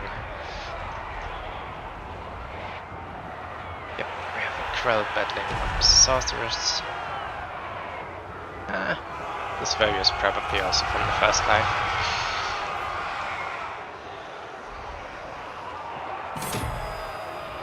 One point down, but points have equalized, so they need to go for the second, and they must not be disturbed by some single entity White King here. So you need to fast push so that leave one unit here to fight skeletons and take the mid. Try to take the mid.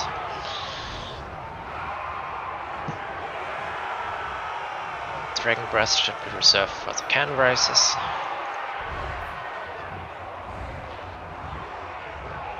They are really the problematic part right now. Trying to kill the White King. I'm not sure that's a good thing, and I also don't like how the Cav is already engaging, despite the infantry being still held up. They need to support each other. You can't. You either have to be so fast to completely be able to pick your engagements and also disengage before any support comes, or do meaningful damage, then disengage before the opponent's supporting tools come around. Yeah, right You now have they been bested. don't There you is have to only triple cap? defeat. Yeah, that's not gonna happen.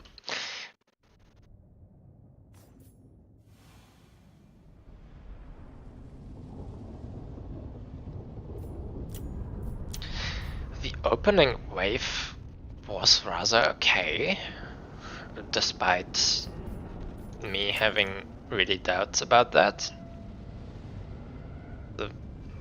Well, I guess at least some of them did well. On average, it was fine with a huge value get generated by the dragon. But then the waves of Cold War Knights coming out all the time without having really good targets, like Cryptoras are okay, they aren't armored, you have better tools to deal with them with the shooting. Then the shooting came out in mass, but really late.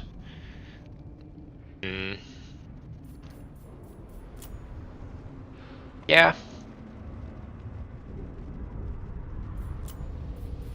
I don't think this is a good opening though. If the Counts player had his army more coordinated in the beginning and not doing a half engagement and then trickling in and being fodder for the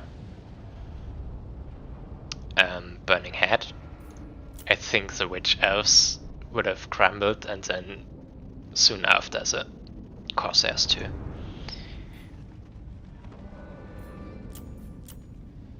Didn't see the White Kings using the scab squares, but so it's sometimes hard to notice really quickly. The can races did well. They had good targets with the corsairs there. Yeah. Chaff is chaff and the job is being stuck. They got a lot of the skirmish calf. You should charge in Dark Rider into those. It's still on the charge, they take enough damage to make it worth it. Best of course if you charge 2 of them in and they are straight annihilated on the charge and the anti-large bonus doesn't come to play. Someone messaged me. Yeah. Hey, am I now banned from newbie tournaments? Yes. Yes, you are.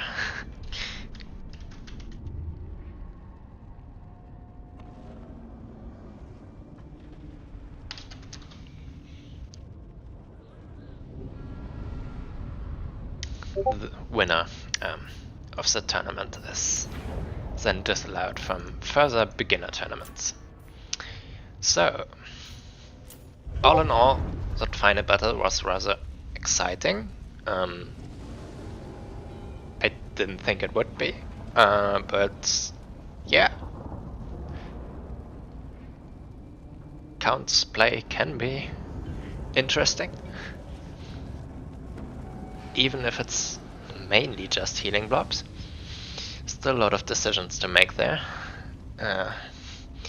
compared to other things like mutilous beasts, but I'm not gonna rant on them any more than I already did, and end the stream. See you next time.